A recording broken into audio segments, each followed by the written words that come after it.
to Top Fives, the show of everything. Top Fives, presented by the Sex Effects. I'm Joey Prati. And I'm Sean Day. And folks, more so than usual, we have a very special episode for you this evening. And Jonathan, I'm gonna let you take it away and make some introductions. Here we go. So we have a guest on today. He is one half of the Sonic Riders, one of my music production group that I've been in for the last few years, and I got our good buddy Matty on here. Matty Margallo, what's up, dude? Woohoo! What's up, guys? Welcome. Thanks for having me. Thank you Thank very you much for coming on. This has been, I think, a long time coming because Matty's been like, dude, I want to get on your show, and I've got, some lists that I can, put forward for this. I like lists. I like naming off lists, and I like talking about each of those items on lists. Nice. Shopping lists, It's a good racket. to-do lists. I like that kind of stuff. Hell yeah. We usually typically, like, we're working on music and stuff, and we always try to chat like movies and music and stuff. So we always try to absolutely stay connected with the pop culture and all the stuff that's happening in the hemisphere, is what they say, whatever. But 100%. yeah. But you guys are like people that enjoy shit. Where I'm like the opposite, where I'm like, I hate everything. So this is gonna be fun. I don't know. You and me might line up on a couple things, because I was Right on. I went on to like a rant earlier with Sean when we were just working a little bit today, and I went on a rant about some stuff, and I don't know. He said, Was it about Ready Player One? Because that no, it wasn't was Ready the Player worst recommendation. It was WandaVision. Actually, we were talking WandaVision today. Oh, And I had a couple things about it.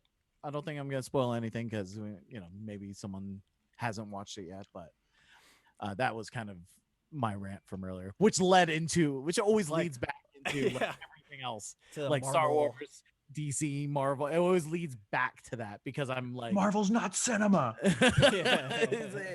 Marvel's one big like TV show that has just a never-ending arc. And that's oh wow, I went right into it. I promised myself I wasn't gonna do it, but that's what it is. Like, it's they leave you with the cliffhanger, and they're like, you got to watch the next one, and then it's the next one, and then the next one. All of a sudden, you're 26 movies in, waiting for another TV series, waiting for another thing, and it's just like, I get it if you are a hardcore like Marvel super fan and you just love that stuff coming at you. But when you're a regular guy like me, okay, that's not fair. Not saying that those people aren't regular guys, but when you're a guy like me who doesn't keep up with that or never really read comic books, and I'm fine with a one-off series or a one-off movie, that I can just take with me. I can just take one movie, take that in and go without the context of having everything that happened before it and everything that happened after it, having to have that education. Like, I can't take my parents to go see Avengers Endgame because they're gonna be like, what is this? 'Cause I know for a fact they haven't watched Thor Ragnarok. You know what I mean? Like, there's just no way we could sit there and do it. So that's the long and the short of my franchise argument. But I do franchises. I'm with you on that. Yes. Yeah. I was resigned to be completely retired from the MCU post Endgame, Right? But they've got Spidey, and even though I like Tom Holland, but I don't like MCU Spider-Man because I think he's Iron Boy. So like, yes, I'm gonna watch the next one, but Doctor Strange is where I first started feeling MCU fatigue and everything, and I was like, I'm not gonna bother with any more of those. But they brought Sam Raimi in to direct, so okay, I have to watch that. And then I find out, if you want to know, before you watch Doctor Strange 2, you're gonna have to watch WandaVision. I'm like, they get you, they keep getting you. And then I suspect that because it's been announced, John Watts, who's been doing the Spider-Man home films, I guess he's going to be taking on Fantastic Four. So interesting. I'm like, are they bringing Raimi? Are they positioning him to either take over Spidey or do a continuation with Tobey Maguire and all? Like, there's so many things that are up in the air right now that I'm like, damn it, I wanted to jump off. I want to jump off the train. I'm over it. I don't like any of the DC stuff. Like, God damn it. In of those Spider-Mans, like, Tobey Maguire 2, like Spidey 2, is like Yeah, one of so my good. favorites of just superhero movies. You Yeah. know, like I really love that. So that's so perfect. fascinating. That's really fascinating. Yeah. Are they planning on doing some sort of like in the Spider-Verse kind of thing? Is that the idea with that? Like where they have different versions of Spider-Man, literally? It's been rumored for a while now rumored, that right? Andrew Garfield, Tobey Maguire, Alfred Molina, Emma Stone, Kirsten Dunst. Wow, everybody. Who am I missing? There's Jamie Foxx. Oh yeah, Jamie Foxx too. Huh? Willem There was, I Dafoe, think, some James other. Franco, any of those guys too? Yeah. I don't know about What? James Franco, but I've heard Willem Dafoe. Willem Dafoe. So good. Yeah. That pie scene. Oh, dude. There's this scene, and I think it's Spider-Man 3, and like he just drops this bomb on Peter Parker about like maybe he's dating MJ or something like that, right? And then like, and he's like, James Franco's like super like, I don't know, evil in that moment, and like I know he's pie, and the waitress is like, "How's the pie?" He's like, "So good." He's like, at the shit-eating grin, and it's just like it's a total like internet meme. It's so funny. Yeah, doesn't he like suck on his thumb a little bit too? He's like, he's like getting all the flavor off of it. It's like, it's very uncomfortable. That guy really nails just whatever he's trying to do. He really digs deep and really nails it. Right? He's an interesting guy. Totally interesting. Yeah, that's the way to put it. Yeah. I don't know. I'm kind of down for like the Sam Raimi, to kind of come back to, I guess with Spider-Man and stuff, because he directed those films. But I'd be very curious. I'm on the same page as you, Joey. Like that interest of like, okay, if they're gonna like bring back all these characters, like, fuck yeah, I'll probably watch WandaVision. You kind of have to, just to see if it like, although with the Matty, you're up to like episode 5 or 6 or something, or I just finished 6 today. So I'm trying to finish it before the last episode, so I could watch it, which everybody and do that deal. So I can react with everybody on Twitter. Yeah, I've only watched the first 2 episodes, and I was like, But I hear it gets really good, so I don't know. I'm gonna go back. It's fascinating. I do like the hook of the eras of television that it's kind of cycling through. I do like that idea, and I mentioned to Sean today that there's some aspects that I'm just like, I kind of hit the snooze button on. It's that Marvel snooze. When you see what you're watching fit into the Marvel puzzle, and you see that, that's when I start to kind of like, because the other stuff of it, which I kind of was digging, oh, she's in this thing, and her powers are existing in this like black and white world. That's like kind of fun to me, and it's like different, obviously. And actually, I think the two of them are very magnetic. There's something very charismatic about both of them. And it's funny, Elizabeth Olsen, being a Olsen twin, has somehow, not an Olsen twin, but she's a sister to the Olsen twins. She's somehow, grown out of their shadow and maybe even overshadowed the Olsen twins, which I think is totally fascinating. I don't know. You bite your tongue, sir. The Olsen twins are iconic. It's just like, I actually didn't even know she was until like, not Endgame, but what was the big one before that? Like, Infinity War. Civil War. I didn't realize she was like part of that family until I saw that, because I saw you could see it in her face. Yeah, she has basically the same face as the girls, but she's got her own thing, and now she's got her own TV show, which right now is basically the biggest thing on Disney Plus. So it's like, that's, I say good for her, and I always like Paul Bettany too. So he's great. It's fun to see him and stuff. I was telling Sean he's in that Netflix. I don't know if it's a Netflix series, but he's in the Netflix Unabomber series where he plays the Unabomber. Oh shit! And he's Timothy McVeigh and he Ted Kaczynski. Ted Kaczynski, yeah. But Kaczynski's like this bearded, like manifesto writing guy out in the woods, and he just plays it really well. Opposite Avatar's superstar Sam Worthington. Oh, Sam Worthington. Oh, yeah. Who's like, Sam Worthington's weird because I don't know if he's British or Australian or something, but he's Australian. He puts on that weird, like, I don't know what, maybe Australians can't do the American accent as good as like British or something, but like you can hear it. Like it's not Yeah. as convincing. So, but Hollywood really tried to make him a thing for like a couple summers there, and we were just like, 100 nah. I agree. Terminator. I agree. think he was in Terminator. Yeah, he was in. Yeah. Yeah. And yeah, One of the diehards, maybe. is Didn't he he play like John McClane's son or some shit? Was that him? no, well, I just watched that. It was Justin Long was in that. Oh no, I'm talking about one of the ones after that. Oh, there's another one. Actually, you know what? Yeah. When I did my little Die Hard rewatch, I stopped at 4 because I knew the 5th one was gonna be terrible because I looked at the reviews and the 4 was like not great, so I didn't get to it. Yeah. It was not him. I don't know who that is. I was like, close. Damn, Jai Courtney. It was Jai, another Australian. Oh, yeah. Jai Courtney's black, isn't he? Wait. Who am I thinking of? Now I don't even know. No, isn't Jai Courtney Captain Boomerang? Oh my god. Yeah. Jai Courtney, Australian. Okay. Nope, Yeah. not How did black. I That's say it? the whitest guy I've ever seen. So I honestly don't know anything. Honestly. He looks very Australian. Yeah, that's him.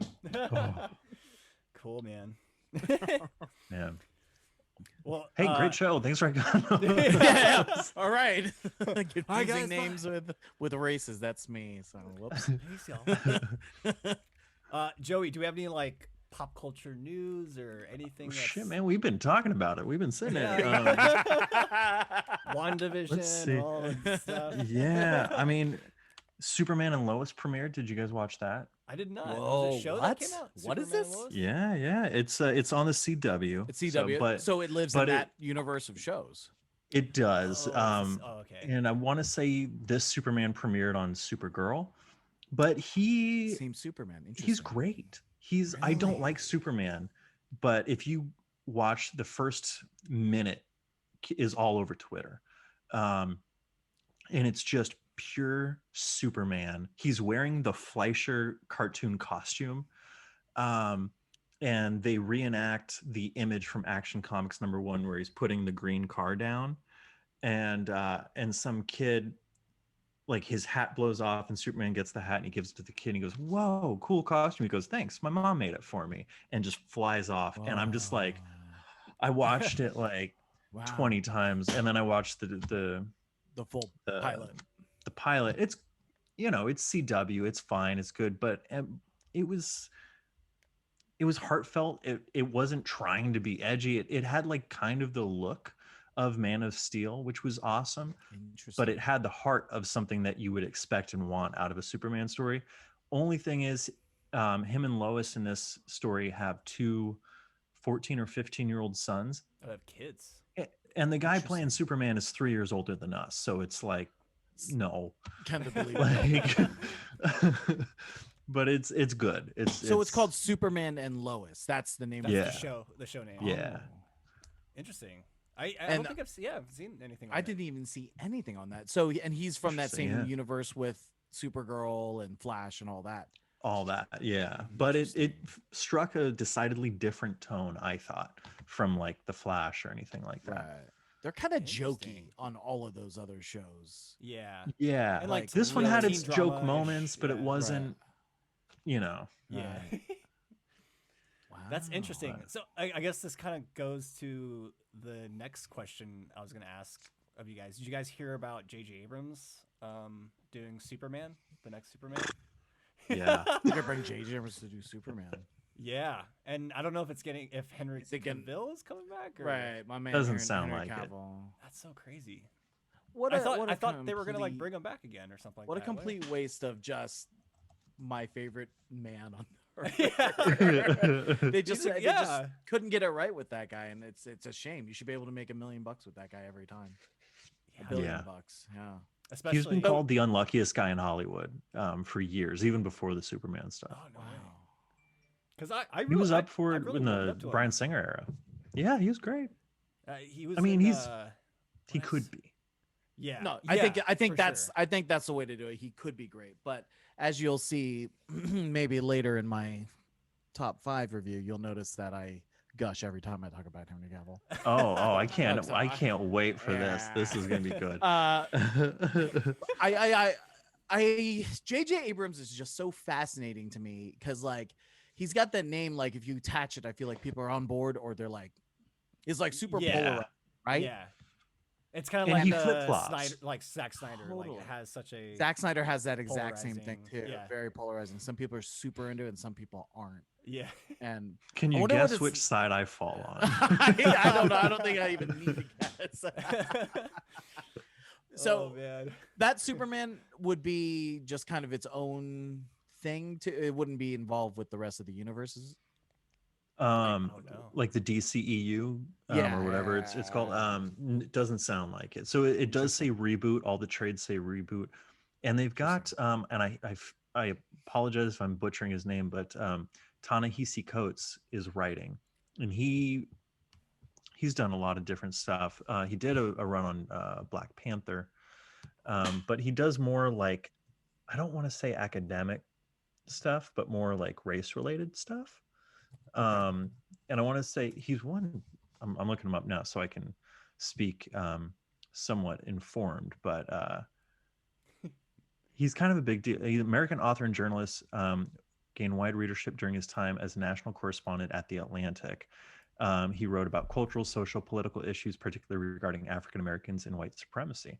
But yeah, he did a run for Black Panther back in 2013 or 14. It was a big deal. It was a very big deal. And to see his name attached here is like, oh, that's interesting. And that's a big step up, obviously. Yeah. Interesting. But then with that comes the rumor that we're going to get like Michael B. Jordan as Superman or something like that. Which I don't think the two are necessarily connected, but Right. it wouldn't be the worst thing in the world, right? Like Michael B. Jordan as Superman. On the list of people who, as far as male actors, men that I would just gush over would be, I think he's just right next to Henry Cavill on that list. He's I love high up him. there. I love him. He was great in the Creed films. I haven't seen Black Panther. He was great in Black Panther. I don't know, but I heard that. He was very good. And he has this great arc on the television show Friday Night Lights, and he's just great. And he's young. He's really young in that. He's probably in his late teens or early 20s playing that role, and he's just fantastic. And it's like you could absolutely see him being the next big thing. Yeah, Just sure. at that, in that time period, which is what 2009, 2010 or something. It was destined for that guy. So I like him. Yeah, he's very cool. Michael B. Jordan. You think he was like his agent's like, you can't do Michael Jordan. You gotta throw in your middle initial there. He's like, I don't have a middle name. Wow. Like what? Probably. All right, honestly, we'll just make it B. Because Michael Jordan is probably in SAG or whatever because of Space Jam, right?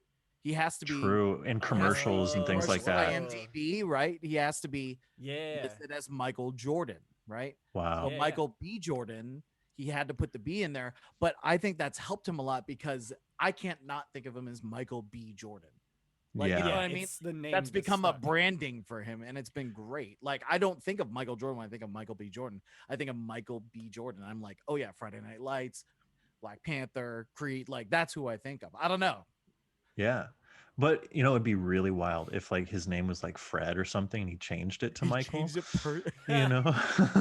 He's got a secret Wouldn't that be name. nuts? Fred Secret Jordan. identity. That's not. I don't know about this guy. Oh, What who's about the Michael? most famous person we could think of? Well, Michael Jordan. Oh, great. That's good. I like that. I'll just be that. Michael Jordan. Dude. Michael B, man. Yeah, I've been digging Michael B. I could see him being in a lot of good movies, hopefully when COVID's over and people He's are probably shooting got more projects right now. movies. Yeah, being lined up. Oh, you yeah. know? Yeah, just lined up. Yeah. Pretty wild. All right, gentlemen. But all right, sir. Do you want to get to Should we- some lists? Some tackle it. Some- Yeah. yeah. Let me just get my notes app up. I got my little stickies.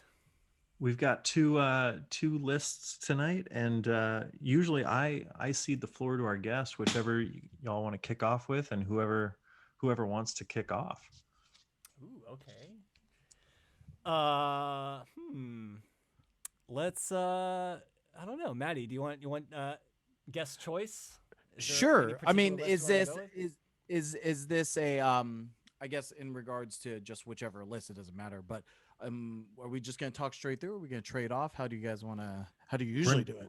We're gonna go straight through. We've done the trade-off thing once, and we wound up too recording for like confusing. 4 or 5 hours. But All right, yeah. then I'm more than happy to talk about just lead off with action movies. That's Let's that's do something it. that I just have. I have a total affinity for with action movies. My dad loves action movies so much, and I think that's where I got it from. Is just he like watches action movies, and then whenever I talk to my parents, they're like. They're always watching some action movie, and I'm like, I know my mom doesn't love action movies, but she watches because my dad watches them. That's Yeah. sweet. It's very sweet, but I think she makes him watch like her stuff too. So like, I think it's a trade off, It's even trade. but totally like action movies, like kind of is something I grew up with. I loved all sorts of stuff. Obviously, when I was a kid, like animated films and comedies, Dumb and Dumber, and all that stuff. But something about action movies, especially since I was younger, always kind of stuck with me because it's you kind of the hero of the movie, this and that. I don't know. It's always been something kind of big. But I compiled a list that was very difficult for me to put together because I love so many different movies, and I have a bunch of honorable mentions. I'm not going to mention those until I hear what yours are, because I'm guessing some of mine honorable mentions are probably going to fit in maybe your list too. That's what I think is going to happen. So I think I'll start from just kind of I did it in order of what I love. I think that would be the way I constructed my list. So I'll do it from my fifth favorite up. So Perfect. the fifth one is a more recent, not fully recent, but in the last 10 years. It's called The Raid.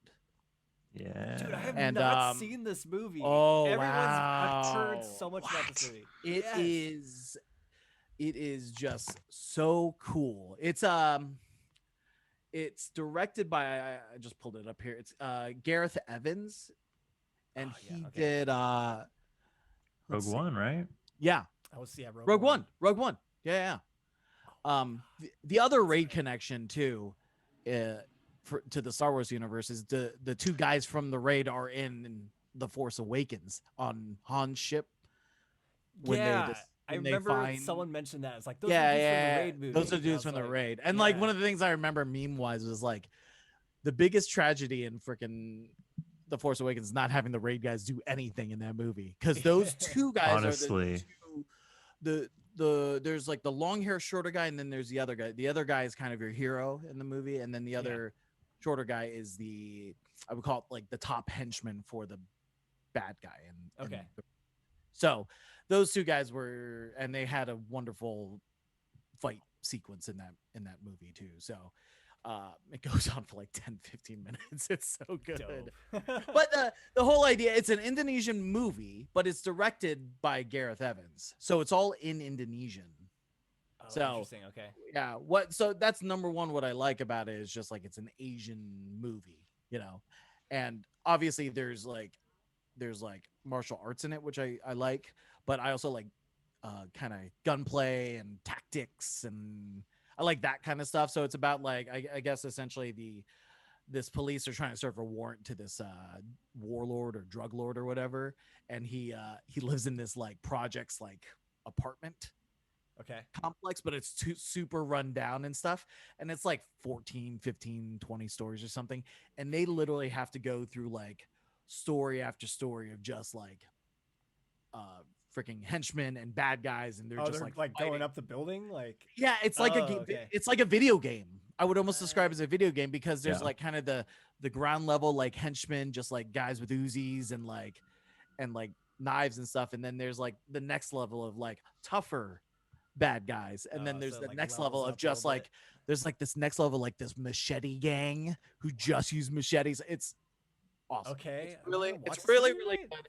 And then there's this wrinkle of a story. That's like barely a story. I'm gonna be completely honest. This is the thing of action movies, is like barely a story, right? Most action movies, but the ones that hit for me, are the ones that where the story actually does work, and the characters actually, you can feel something for these characters. And honestly, you're afraid of the bad guys, I think, in this, and you're cheering for the good guy. That's what hits about. Okay. Yeah. And the main guy, they even lead off in the movie. I don't think it's much of a spoiler, but he says goodbye to his pregnant wife as he's leaving super early in the morning. And he's like, I'll be right back. I'll call you right when it's over, this and that. And all of a sudden, boom, they're in the armored car heading to the place. So like the stakes for this guy is just kind of set off at the beginning.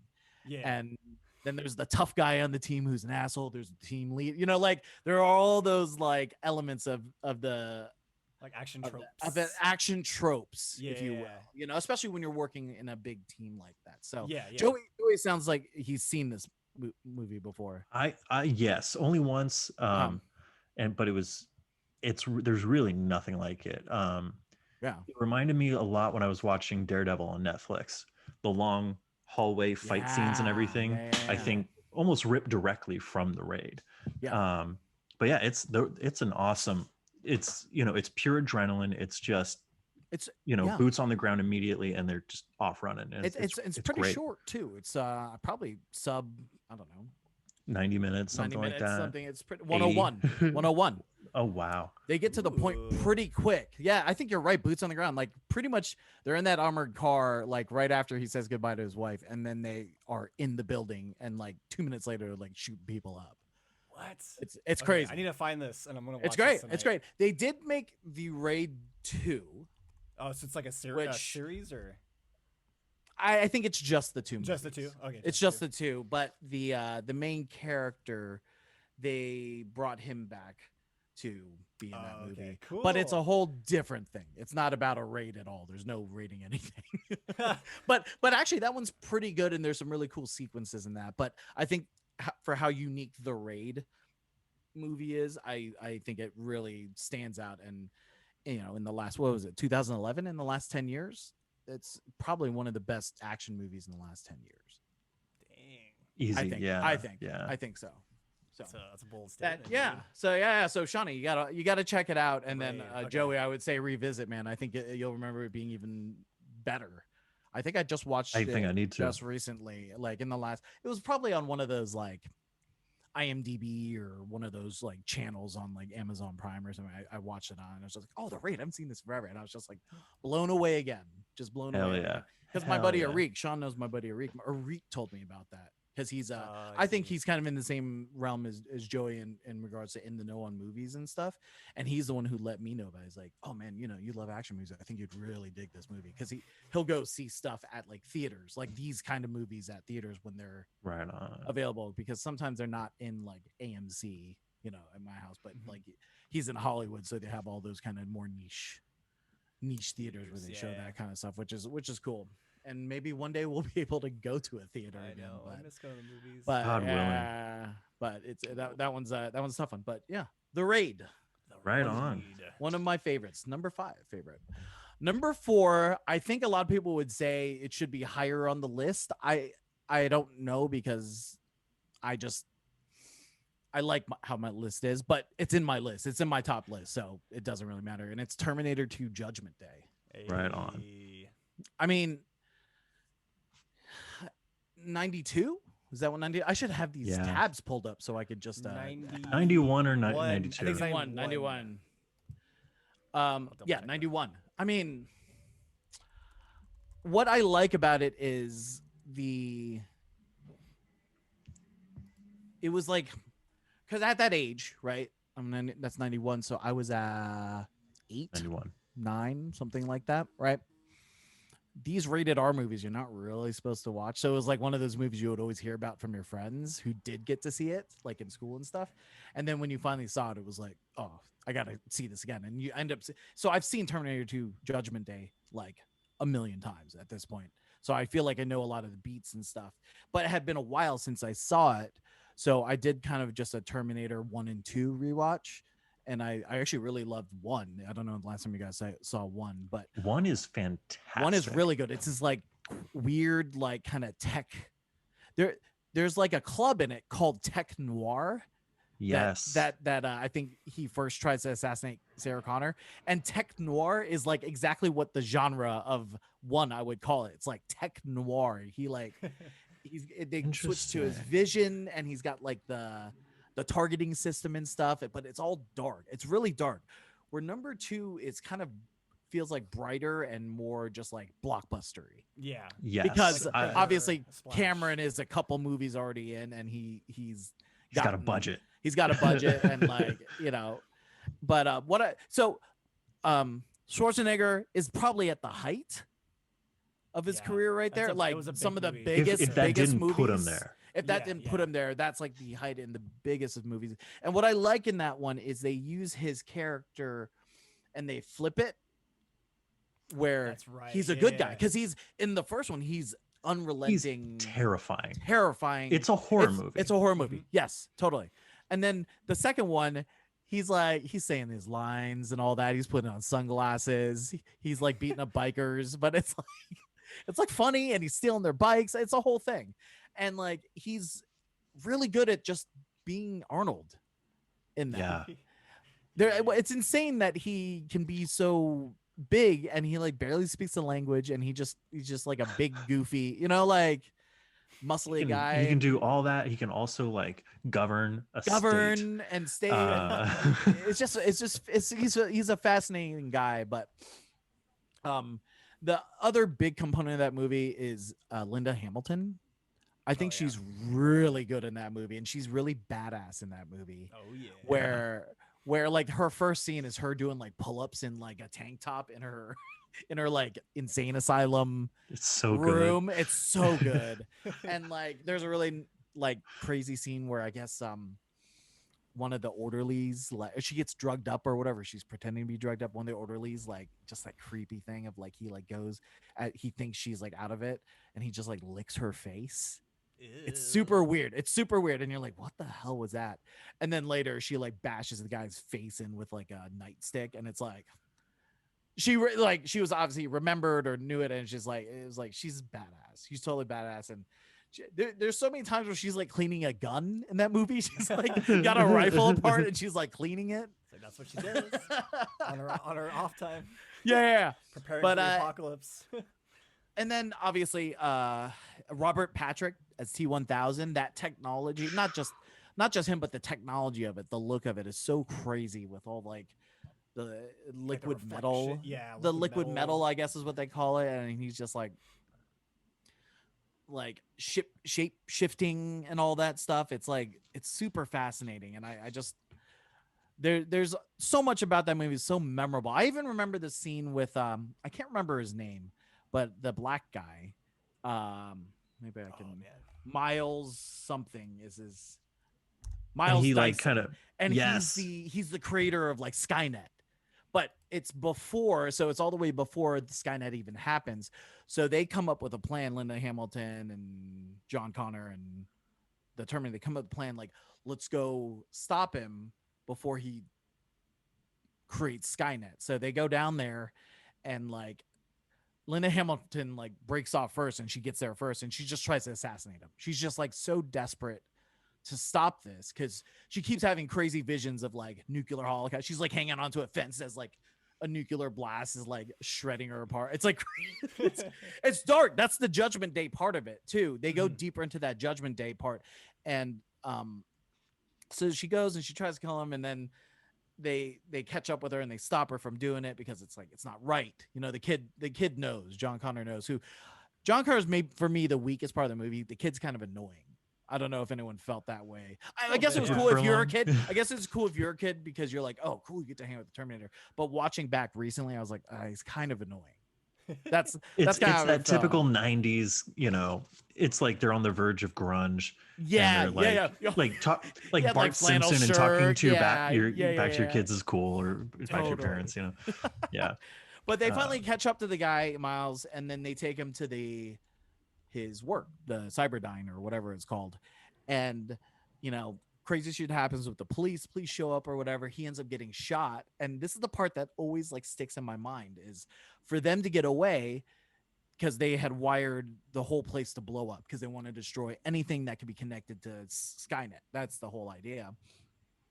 I just remember him. He's shot up or whatever, and he's got the trigger to like set off the bomb right next to him, and he's holding this weight, and the police show up, and he's just like, I can't hold this any longer, and like he just like drops the stick right on it and blows up the entire floor, and it's like massive. It's crazy. And then coming out of that, T-1000 just walks right out of it, walks right just out, like dude. in that silver, in that like a silver nightmare. look, and then he goes into the flesh look. It's so crazy. Just like those images like stick with me for so long. And then there's Arnold giving the old thumbs up as he's lowered into the into the thing, and the kid finally takes a liking to him. You see throughout the movie, like he knows all the stories of like the Terminator stuff, so it's not like he didn't believe any of it.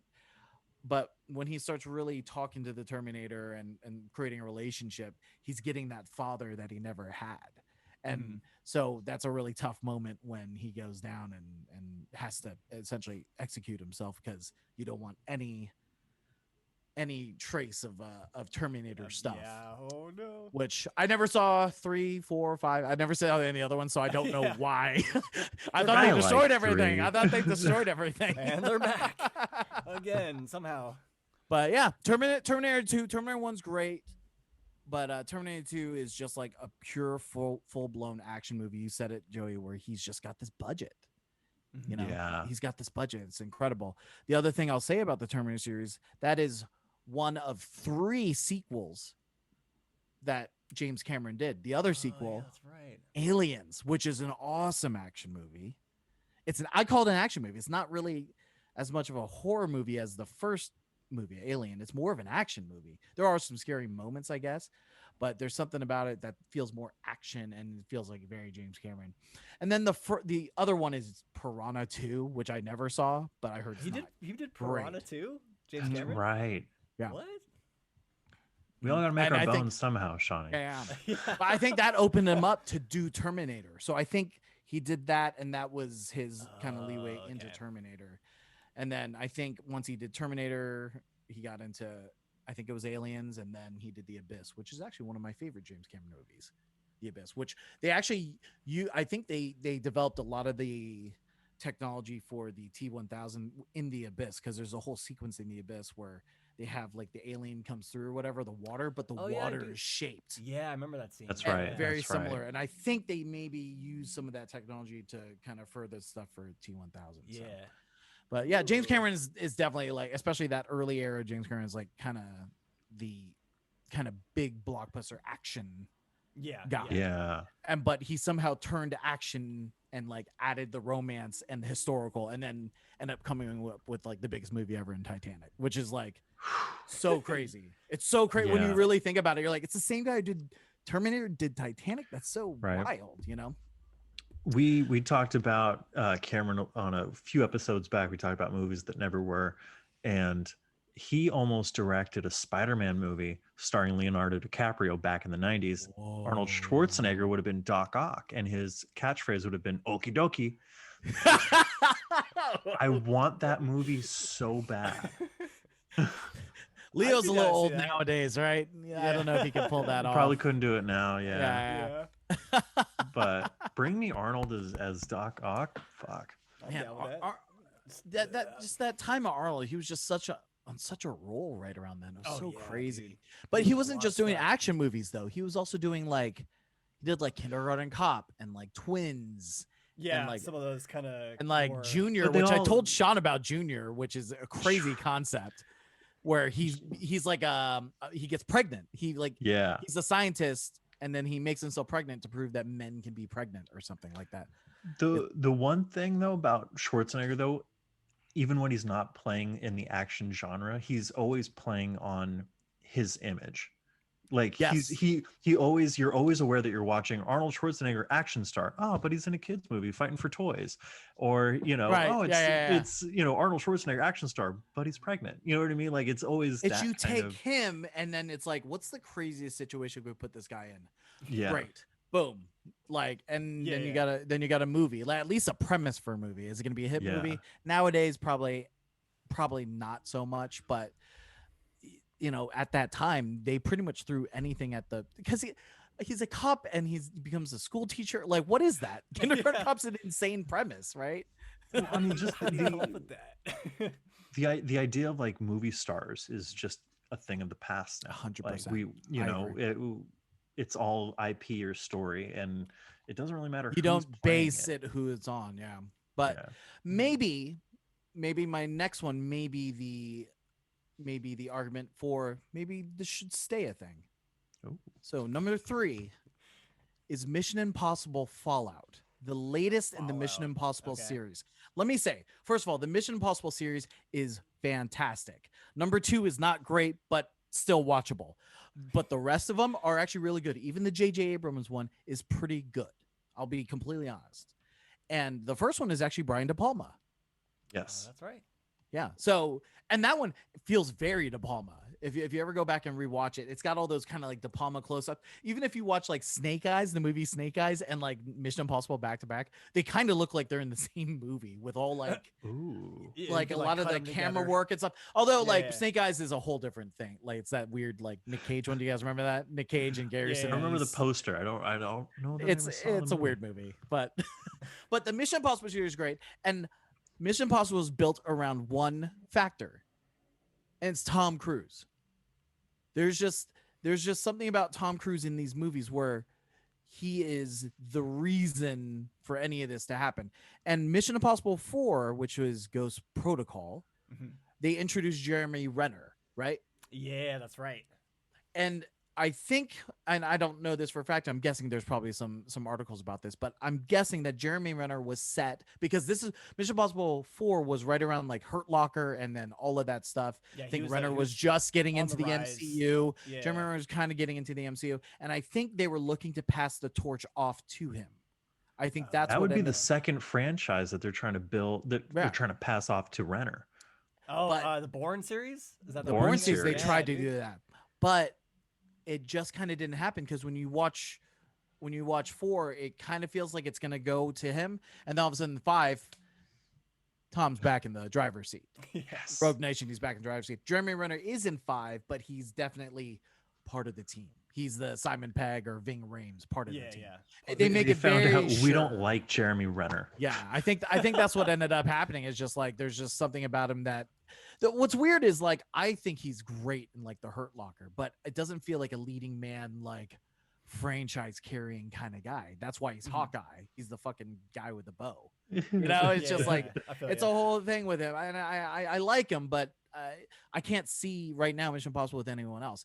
The other thing of Mission Impossible with Tom Cruise is Tom Cruise is so dedicated to these movies that he's willing to do almost every stunt Dude, it's sequence crazy. and all these, and that's kind of part of the allure of these movies is like how crazy is he gonna do? He already hung off that tower in Dubai. Yeah. He hung on the onto the airplane as it was airplane. taking off. It's like, what is this guy gonna do next? And when you get into Mission Impossible Fallout, he's just all over the place doing everything. He's riding motorcycles, he's flying helicopters, he's doing all Helicopters. sorts of stuff. Yeah, it's crazy, dude.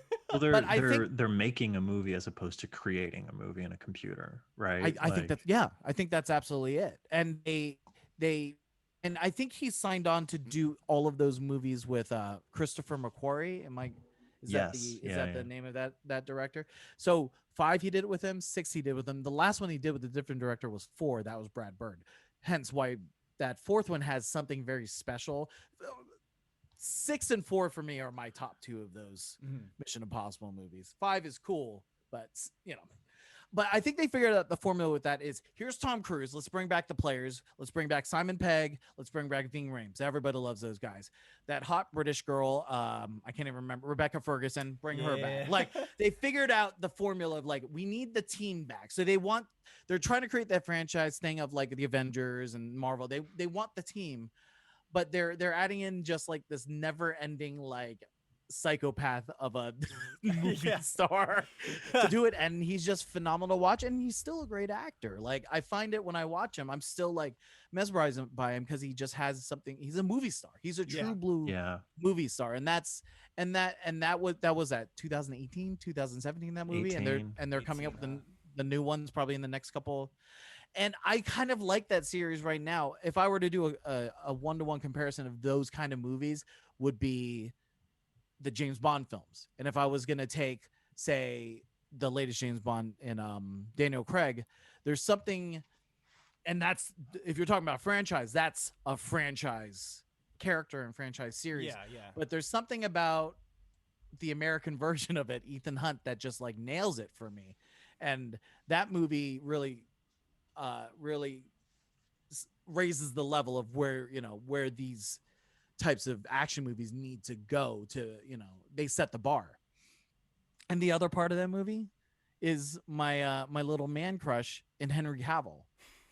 You know, he's in this movie as his. He's got that stash. He's got He does this thing with his arms. Dude, I know the cocking of his arms. He dude. cocks his arms before he Yes. fights, and it's awesome. I'm so fucking here for that. So awesome, dude. And he's like kind of this foil to him in the whole movie. Like he's kind of back and forth with him, and then there's a big reveal that he's the guy, like the reason for all of this. And then just that whole sequence when they're flying those helicopters, it's just so intense, and it's just like, man, they really knock it out of the park. You talk about set pieces in movies. Those are like perfectly designed set pieces that actually the plot weaves through really cleanly. And all of those Mission Impossible movies have pretty, like, I don't want to say super complex plots, but even like the first one, there's like this thing of like this mission and it's boarded, and then all this stuff happens, and all of a sudden it's like John Voight at the end. You're like, what? You know, wearing masks and shit. People wear masks and stuff. So, you know, they've managed to always keep these plots like pretty going with all these movies. And but Fallout, the pacing's really good. And you know, like I said, Fallout for me, of all those, of that entire franchise, really just hits it on the like head. Yeah, it's just so killer. And that's the one with the Halo jump he has, right, where Tom Cruise is like jumping out that. They both do the high altitude, low I think Halo, low open, which is your shoot. And I see. Yeah, because I think it's done to avoid detection. From as you're falling from like as you're falling, so you go really high so they don't see the plane coming in, and then you pull your chute really low so they don't know that you're flying in. And they're flying into Paris, but the whole time Henry Cavill's suit or oxygen isn't working because you're so high, you need oxygen. So he notices Henry Cavill's thing goes, so he tries to save him, and he's able to get his chute open or whatever, but he gets super jacked up because he pulls the chute way too late and just like smash into the ground. And then Henry Cavill's like, hey man, you forgot your hose. He's like pointing at his hose when Henry Cavill's hose is jacked up the whole time. So that sequence is good. But also, I think Sean told me this, is they filmed that sequence 50 times. They did that jump. It's a real thing. And the reason why they made that like helmet for him, because I think usually those helmets, they're not so see-through or clear. Mm-hmm. Well, usually I bet it's a mask, like like a fighter pilot mask, right? But they that were covers like, the face. We're like, Tom Cruise is the star, and we're having him do these stunts, so like we need to see his face. You need to see him. So they designed that, that helmet to kind of illuminate his face. It's incredible. And then 50 times they just like shot, and the dude's just like with the camera, like that's so incredible. Yeah. So those especially that movie. Those movies are just like I really like, we're like, as far as spy genre and that kind of thing, and they're always like really well paced. And the other one would be, I think you guys would agree, is those James Bond movies. 007 movies are kind of the other side. Like I can't think of any other kind of spy franchise that's kind of intact like that. Is there anything else that's franchise? No. Yeah. And that's something to be said when all the other franchises are superhero or Star Wars. That's it, so for another franchise to be completely carried basically by one guy is impressive. And they do pretty well in the theaters, and they're critically acclaimed. So that's my number 3. They're filming the new one right now. And they're filming the new one? Yeah. I can't wait. And Tom Cruise is yelling at all the people. That's right. That's how I knew about that story. The big set piece is will he be able to keep everyone to keep their masks on? That will be the man. Dude. I was like, holy shit, do I respect Tom Cruise now? Like I hear from anyone I've ever, listened to podcasts or whatever, when they talk about Tom Cruise, they say he's the utmost professional, and he's a leader on the set. he's like a true movie star in every sense, and I think that's cool. All the Scientology stuff and all the jumping on the couch stuff is like funny, I guess, but it's like when you think of it, I look at output, and like Yeah. the guy hits it. I don't know if all of them are great, like Jack Reacher and all that, but like what he's done, like you look at the body of work, the guy's a true blue movie star. So I really appreciate that. So yeah, so that's number 3. Number 2 is a weird one, but it's something I've already watched 3 times since the beginning of the pandemic. Oh man, okay. It's been available for me to During watch on like Amazon Prime. quarantine. Yes, and it wouldn't be. I don't think you would think of it as an action movie, The but Irishman. We were just talking about that. all today, that the we talked about Irishman. that today. The CGI in that is unbelievable. face. It's, you know what? When I watched The Mandalorian and Luke Skywalker showed up, I was like, people better stop talking shit about The Irishman, because that looks like that one ass. looked worse than the Irishman. The Irishman was like a little closer, I guess, but the Luke Skywalker one didn't really do it for me. As far as it was as bad as when Leia showed up in Rogue One. I thought, it was like they couldn't advance the technology like after 4 years between those movies. But my number 2 movie, I wouldn't really think people would think of as action movie, but I think it absolutely is an action movie. I would call it a sci-fi action movie in the same vein as Terminator, and it's Starship Troopers. Paul Verhoeven's Oh, Starship absolutely. Troopers. Yes. Yes. Paul Verhoeven's Starship Troopers. Verhoeven is an action guy, I think. Total Recall, RoboCop, and when we get into Starship Basic Instinct, it's kind of like thriller action too. So like that, he's walking that line of like, we want kind of gory graphic action, which I love, and it's almost like hyper violent too in that movie. It's with cartoony. Right? And like you got like bugs like snapping people's arms off and stuff. It's awesome. What I also like about it is he gets like super political in that movie, especially with like how he's showing. It's almost like the whole movie is like a recruiting video for you to join the Federation. Yeah. If you really watch it, the very end of it is like, join the Federation today, after you see these heroes, become heroes from when they're in high school all the way to like becoming like war heroes.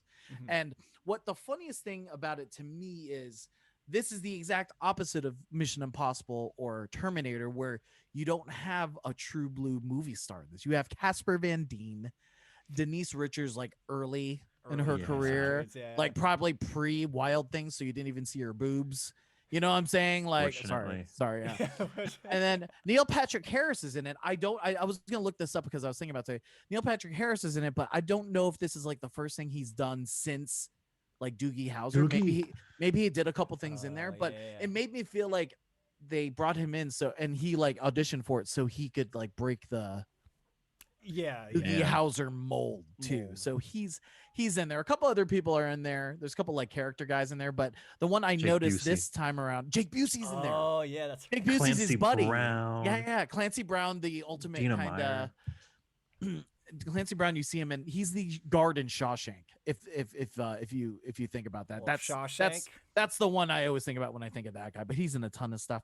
And then the brother-in-law from Breaking Bad, I forget his name, but he's in a bunch of Verhoeven stuff. And in fact, he's in Total Recall, because I was watching Total Recall and he was in there. So I think he's like a Verhoeven guy, like, because he shows up in that movie, and he may show up in some of those other movies. I'm not even sure.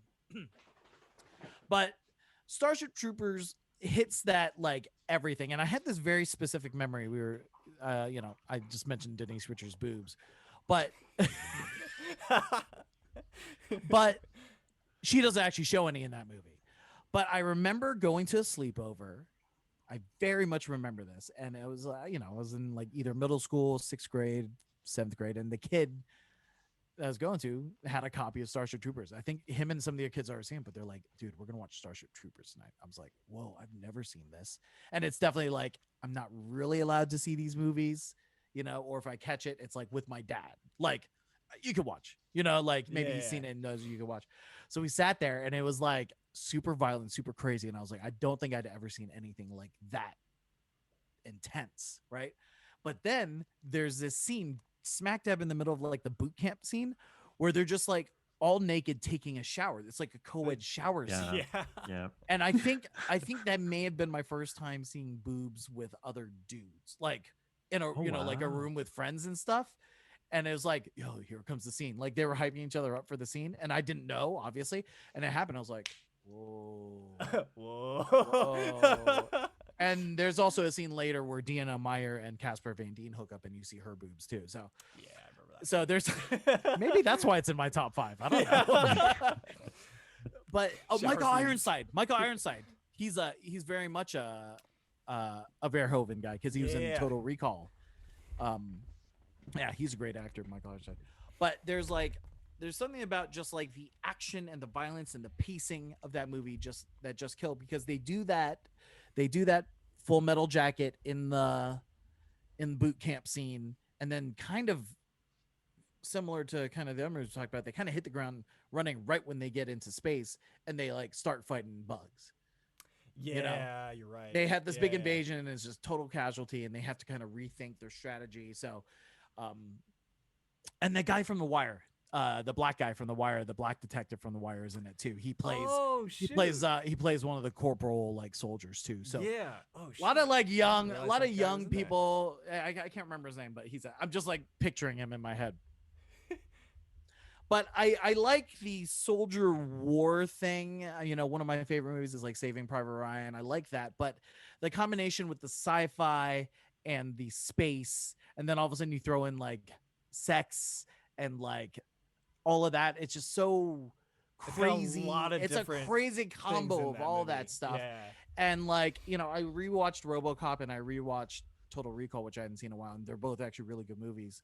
But for some reason, this one of those Verhoeven kind of super action movies, like that one hits the most for me. And Yeah. like I said, I've watched it 3 times. I think after the first time I watched it, I texted Sean. I was like, I think Starship Troopers just made my top 5 movies. Hell yeah. Like Like- all time. All yeah. time, maybe all All-time time, movie? all time movie. And it sounds so crazy because it's like, you could construe it as like, it's kind of like a B movie bad, but there's, yeah. you can look at it from the outside and see that, but I don't know, there's some brilliance in there. I think there's a lot of satire built in, especially into the political, his political view on just like big government, and Yeah, federalizing and doing that whole deal. And I think it's just so brilliant, and it's so weird too, having just like everybody in the movie is like gorgeous. They're all like Oh, good-looking yeah. people, Yeah. like your hero and stuff.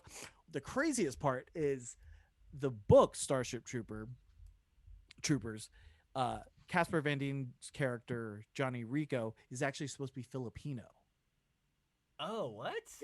Yeah, but they made him white for whatever reason. So that's something that kind of always stuck in my head, and maybe just the world isn't ready for a Filipino hero, and we're all praying for the day, let's be honest.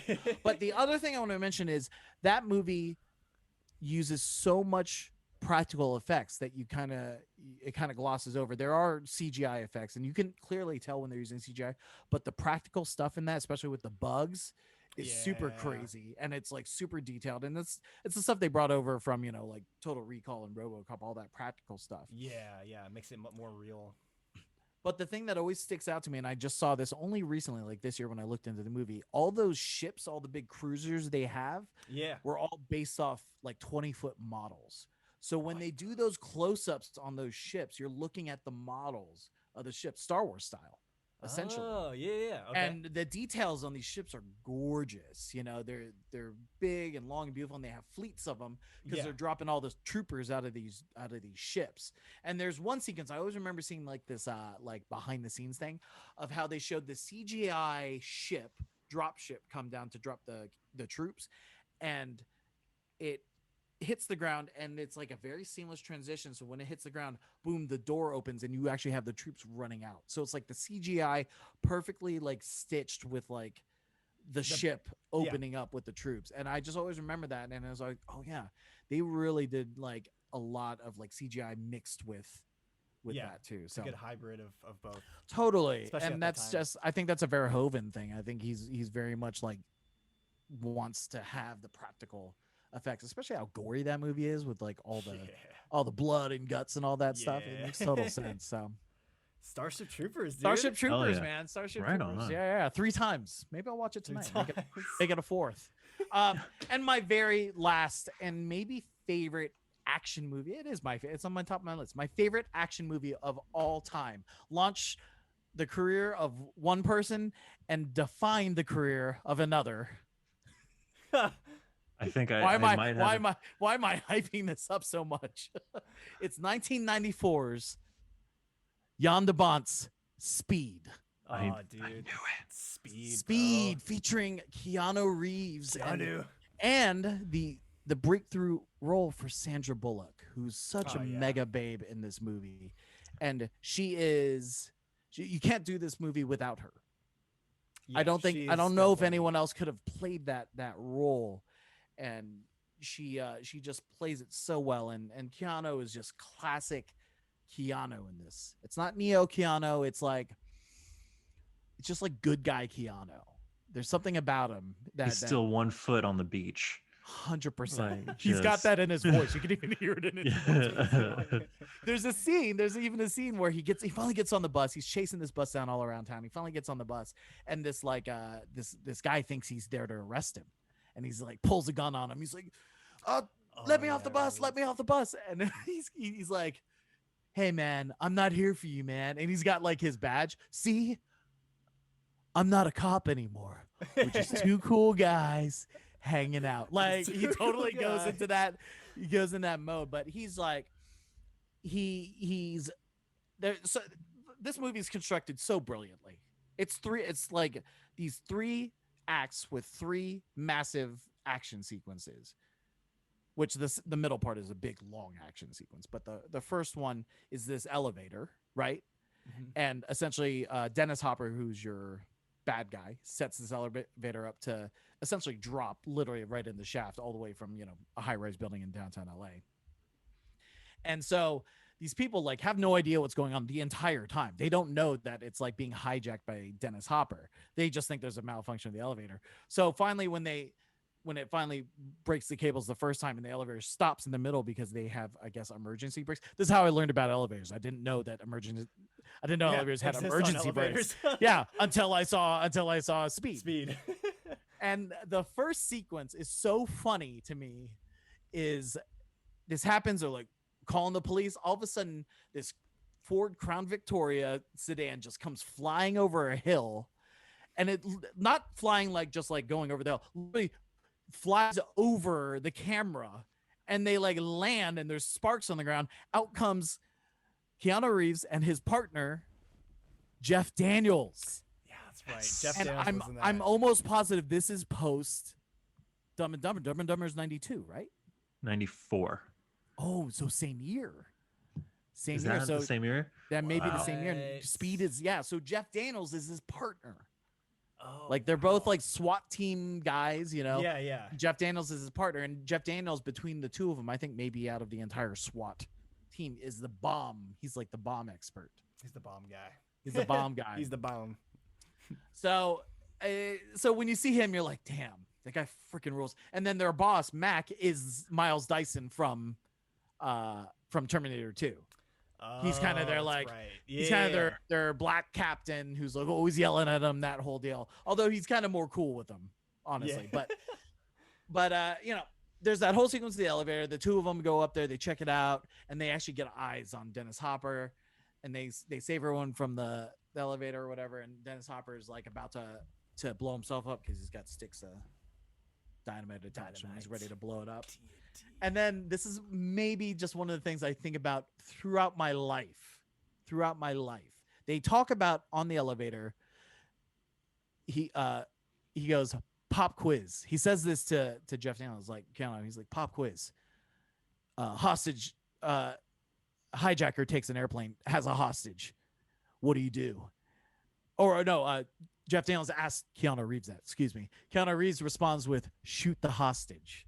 Take him out of the equation. That's what he tells Jeff Daniels. He's like, Jeff Daniels is like, you're truly fucking nuts. You're crazy. Yeah. 5 minutes later, Dennis Hopper has Jeff Daniels, right? Hostage. He's about to like kill him. Jeff Daniels being like kind of choked out by him goes, shoot the hostage. He says that to him. just kind of like whispering to him. He remembers the story. Literally shoots Jeff Daniels in the leg, and Dennis Hopper like has to let go of him because he can't carry Jeff Daniels. It's like the most brilliant move, and it's just like that's always stuck with me. Is like shoot the hostage so they're out of the picture. I was like, that's not a terrible idea, but also you don't want to be shooting not the bad guys. Yeah. So that's always stuck with me. Obviously, the bus is the entire sequence with the bus, and just seeing Sandra Bullock come into frame as just a writer on the bus, and just how charismatic she is right off the bat, and she's obviously just really gorgeous. Yeah.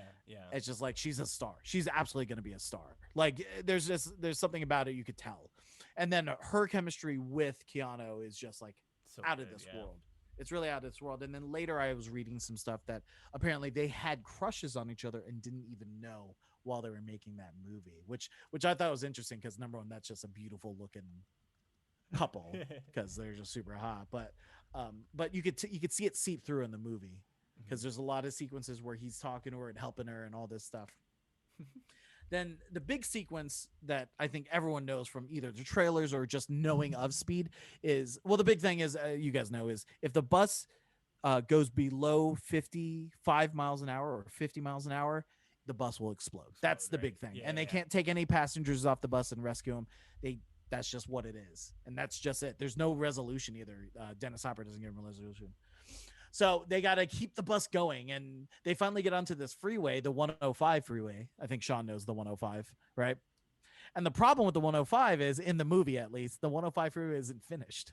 Like they never got around to finishing the freeway. So when they're driving, there's a huge gap. It's like a 50-foot gap in the movie, and it's like this insane sequence of this LA City bus hitting this ramp and then flying to the other side of the ramp. And it's just like, I remember all the trailers and all the previews is this bus just like boom, Yeah, like just popping launching up in the air. popping up and launching. And that's like the thing that always sticks out in my mind is this moment. And so there's that sequence, and then finally they're able to rescue everyone and outsmart Dennis Hopper. And the big thing they do with that is, I think it's brilliant, is they realize that there's you ever gone on a bus? They always have the mirror that's kind of in the corner. It's like the mirror that the bus driver uses to like see the rest of the bus. It's kind of a big round mirror. Yeah. You may Like even see it at like a rear convenience view. store, all that stuff. Yeah, rear mirror. Behind it is a little camera, and I think he installed a camera that could watch the whole bus. So they're able to use that camera to create a loop and trick him into thinking they're still on the bus, and they finally get off the bus. And it's just like total smarts. That's what that movie is, and that's what like a lot of action movies that have this kind of scenario, they have a problem and then they try to resolve that problem. They have a problem and then they deal with it later, but then they try to resolve it and it comes back. That's kind of what happens in these kind of action movies, and I like it because it just kind of makes you think how you can outsmart a villain who's smarter than everybody. Yeah. And that's the key. Not that he's dumb or anything, but it's just like he's always a step ahead. He's always a step ahead. So finally they get into the last sequence, and he ends up taking Sandra Bullock as a hostage, and they end up on a train. Same kind of deal. It's like, just got to go faster. Just got to go faster. They got to jump the tracks because Dennis Hopper like shot the train driver, who's actually, if you're a big West Wing fan like I am, Richard Schiff is the train driver who his only role is just getting shot by Dennis Hopper with a submachine gun. But the bullets end up breaking the controls of the train. So they realize the only way to stop the train is to get it off the track. So Keanu, in all his wisdom, pushes the train up to the highest speed. He braces him and Sandra Bullock embrace for the final crash. The train crashes right in middle of Hollywood Boulevard. That's and right, they're both safe and sound, and they both make out right there, which I've been waiting for all movie. And they're making out, and like tourists are like taking pictures taking pictures of them in there, and it's just great. And it's like, boom, that's the movie, nice and tight. I don't think it's maybe longer than an hour 40, hour 45. Yeah, just under just 2. Really tight movie. And just star-making performances for me, for those two, specifically those two are just excellent. Dennis Hopper is a seasoned professional, obviously. And then it's fun seeing Jeff Daniels in there. and some other actors who kind of have come up as more kind of character guys. But Yeah. there's something about that movie that like it just gets me, and that's the one that it's the pinnacle of when you think of action movies, as the pitch that like writers or directors will do is like it's Die Hard on a bus. Yeah. It's like that is literally what that is. So you take Die Hard as which is the grandfather of like I would say modern action movies, and then you put that in a situation, and that's what that is. Yeah. For me, but I don't know. It just for some reason that one hits for me even more than Die Hard. Unfortunately, I don't have Die Hard here on my list, but that one definitely like just really makes a mark for me. So there you go. That's my top 5 action movies. I think I went really deep because there's something very special to me for each one of them, and I've even mentioned just like very like personal connections with them. I think that might be why they're also favorites. So there you go, dude. Right on, man. Speed, baby. Good list. Speed. I love that movie. Speed. Joey, would you like to go next, or I'm happy to. Would you like to? I can. You can. I don't know, dude. I'm like rearranging my list right now, dude, as we speak. I'll go. All right. So far, we haven't had any overlap. So I think that's cool. Cool. Yeah. So here's, because action, I started to like, oh man, because I feel like action adventure is different than action. Because I feel like action adventure is more reliant on character and story, where action movies can be just kind of an adrenaline shot, right? But not always.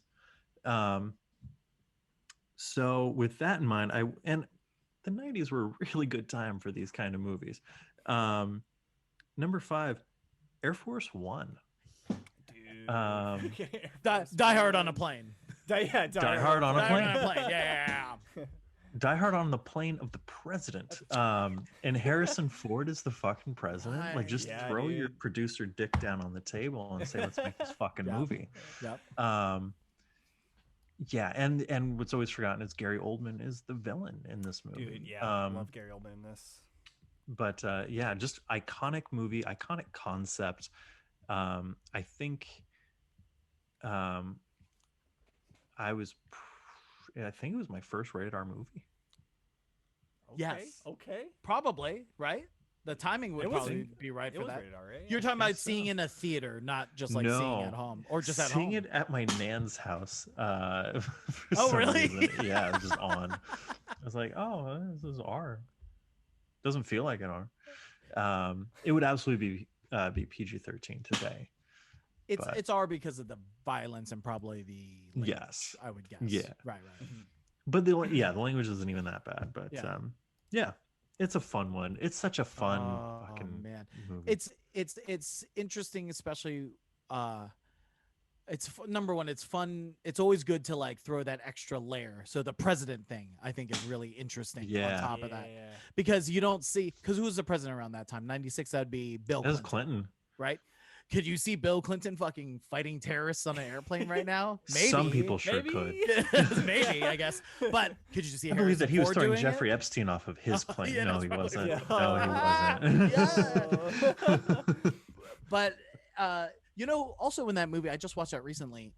This like pandemic recent is Glenn Close. She plays his vice president. I don't know if this is the first time a female vice president in a movie, but possibly. That is early. That's what, 97? Very early. Yeah, it's pretty early 96? On. And then Dean Stockwell is the defense secretary or secretary of defense. That's or right. One of those types. And Johnny, you may know Dean Stockwell is Sam Beckett's buddy from Quantum Leap. Yeah. His buddy with the owl with the iPad. I love Quantum Leap. Shawnee, I told him about Quantum Leap. It's just great. Quantum Leap is it's great. Phenomenal. It's great. Catch up, y'all. Scott Bakula. Yeah, Dean Stockwell. Yeah. Watch that again at my nan's house around the breakfast nook.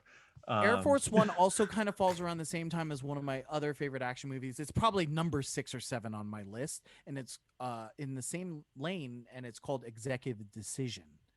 and it kind of follows okay. that same. It's that same thing of like Volcano and Dante's Peak, Armageddon and Deep Impact, like same typical type of movie. Yeah, In yeah. that case, there's no president involved, but it's Kurt Russell on an airplane. Russell, So it's bro. like this. It's that same kind of thing. So I think maybe like, maybe I don't know what happens when that kind of stuff happens. Is that like the same writer or group of writers had the same idea and then they kind of split off and did their own thing? Is that kind of what happens in that world, or it's I like think ideas tend to float. You know, two Yeah. studios greenlighting the same type of movie. Like so Yeah. close to each other? I think it's interesting. I I mean- don't know what that is. Yeah. it's good business. You know, If it if it works, if it was a hit, yeah. let's have our own version of it. Yeah. But yeah, no, that's a good call though. Shit. Yeah. Air Force One. Is Number that 4. Nelly's Nelly song, Air Force Ones. Oh, Nelly. Nelly had a song called I Air know. Force Ones, but Was he's it talking about the sneaker. But I don't Yeah. know if it was around the same time. I know Nelly was pretty popular. Force- I Air think Force it was Ones? later. Yeah, Air Yeah. Force Ones. Air Force Ones, Um, boy. 2002. Number 4 falls more into action comedy, but I'm gonna Great. go Shanghai Noon. Wow. Yo, I just recently watched this movie, like last week. Shanghai For the Noon's first the time? first one between the Not for two. the first time, but There's Yeah. like Shanghai Nights as well. Okay. Yeah. Shanghai Nights is when they go to England. Okay. But because I was thinking about it, I was like, oh, Rush Hour 2 would fit on a list like this, but fuck Brett Ratner. And so I went with Shanghai Noon, and I love him and Owen Wilson's chemistry, him and Jackie Chan. There's the running joke about his name being Zhang Wang, and it's a terrible cowboy name. terrible. And they're like, he goes by Roy the whole movie, but then at the end he's like, yeah, my real name is Wyatt Earp, but like that's not a good cowboy Boy, name. name either. And Hang on. So they bring that in at the very end, like it's like the last line of the movie. That's so funny. Yeah. I gotta And do Was a he was he rewatch. real? Was he being serious right there, or was he? Yeah. Oh, he was. Okay. Yeah. I always But, thought he was no, he it's- was joking, but It's a good movie. It's, and it's got solid laughs, but the action is just as good. yeah. I think when you put Jackie Chan in that situation, especially that pairing, Rush Hour obviously is the other big thing that he's done. And it's just like when that chemistry is there and you have someone as skilled as Jackie, there to make the action part really believable. I don't know how good Owen Wilson is as an action star, but he's a funny guy. So when you pair that with Jackie, who's both funny and action guy, it just makes total sense. Yeah. And they were probably so excited at the idea of doing that movie. That was post Rush Hour. Post Rush Hour. Post, Yeah. yeah. Yeah. That was the weekend that came out. Everyone went to see that movie. But me and my brother and my brother's friend, our dad took us to see Me, Myself, and Irene. Oh yeah, And- dude. Whoa. So this is 3rd grade, and everyone's like, I saw Shanghai Noon. I'm like, I saw motherfucking Me, Myself, and Irene, and I know all these new fucking words now. And it was that kind of a thing. Is that was like kind of post like Cable Guy and all that for Yeah, Jim that was near Carrey? the end of his kind of run, and Like it was like mega one of the run, first right? R-rated, and it's a hard R. Is it? Yeah, He's a I cop threw it or on the other something, night. right? Yeah, he's Rhode Island State Police. Oh. It's funny. I Really? adore that movie. Yeah, I have to it get would back. never get made today. Oh, you never think? in a Oh, million just- I years. could see that. Content wise, it's No, yeah, but it's good. It's funny. that's funny. Yeah, That's so interesting with these movies is like you attach these memories to them. So that's so funny that you have that attached memory of Shanghai Noon without even seeing it, but Without you even just seeing it. remember it because it's attached to that memory of it, and it's just like I Yeah. have that same memory with Starship Troopers about the boobs. Like there you go. Like, There's oh a- man, I've got but so that's many so- movies like that. there's something so like so funny, and that's why I'm guessing for you guys when you do this, it's top 5 favorite. It's not top. Is it top 5 of all time or top 5 personal It's- favorite? Because it So feels yeah, because favorite is different than best, right? totally, Like the totally best movie is probably Citizen Kane. Isn't my right, favorite? right, No. right. So it's it's that kind of yeah. But I think just we were always when you're digging into the nostalgia part, you can sometimes be tricked by the nostalgia part. Oh yes, too, absolutely. But especially with these movies that I just mentioned, I've watched them multiple times in my life, but then even some, actually all 5 recently this past year because of just the circumstance, and all of them hold up. So I have the attached nostalgia to them, but also they hold up to me as like, oh, this is freaking good too. Yeah. Because you could watch them and be like, oh man, that did not land the way it did. But I remember loving it as a kid. So yeah. It's kind of favorite. Like for me, it's like if I can sit down and watch this movie all the time, like or if it's, I know we talk about other like music sometimes, but like if it's something I can sit down and still have a great time watching it, and still have maybe there's obviously personal feelings or nostalgia, but like when you're like where you're saying like you're watching like Starship Troopers, and it's like it still gives you that same feeling of like especially with the action. That's a big deal. That's a big deal. So Hell yeah. Well, number 3 has no sentimental nostalgic attachment whatsoever. Mad Max Fury Road. Yes. Pure action, pure That's cinema. Adrenaline and cinema. Yeah. It's and got I was something fortunate. for I saw it on the big screen. I was very lucky. Oh, nice. Cool. And it's gorgeous. It's a gorgeous movie, and as someone who likes to write and build stories and things like that, you're always trying to, a good writer is always trying to distill, never add more, say more, whatever. You're always trying to say less and do less. And that is a beautiful example of getting an idea down to its very essence, and as simplistic as possible, and you've got an engine that runs, as one of my screenwriting professors would say. It's just like wildly efficient, that movie is.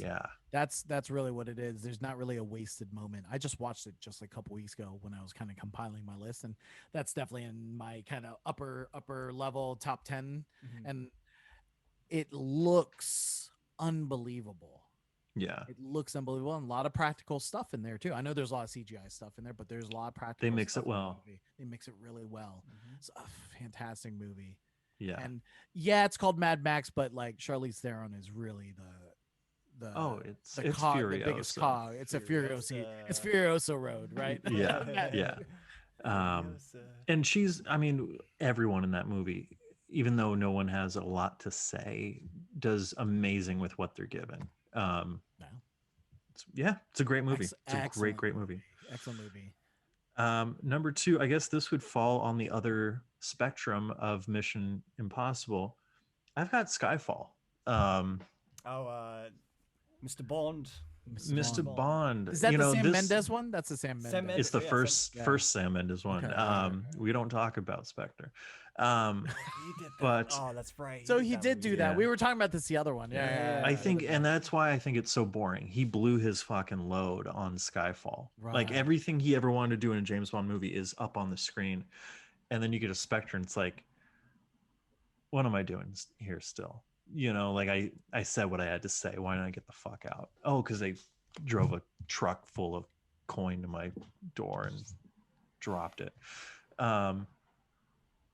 Having said that, I love Skyfall. The opening sequence of Skyfall is some of the most fun you can have at the movies. It starts out and Bond walks into frame, and there's that really wonderful noir type lighting on his eyes, and Bronson's dead, blah blah blah blah blah, and then he goes outside and he gets in the car with I'm blanking on the actress's name. She becomes Moneypenny, and they're riding through the market, and then they get on motorcycles, and they're on a rooftop, and they're riding on roofs, and then they somehow get on the fucking train, and then they battle on top of the train.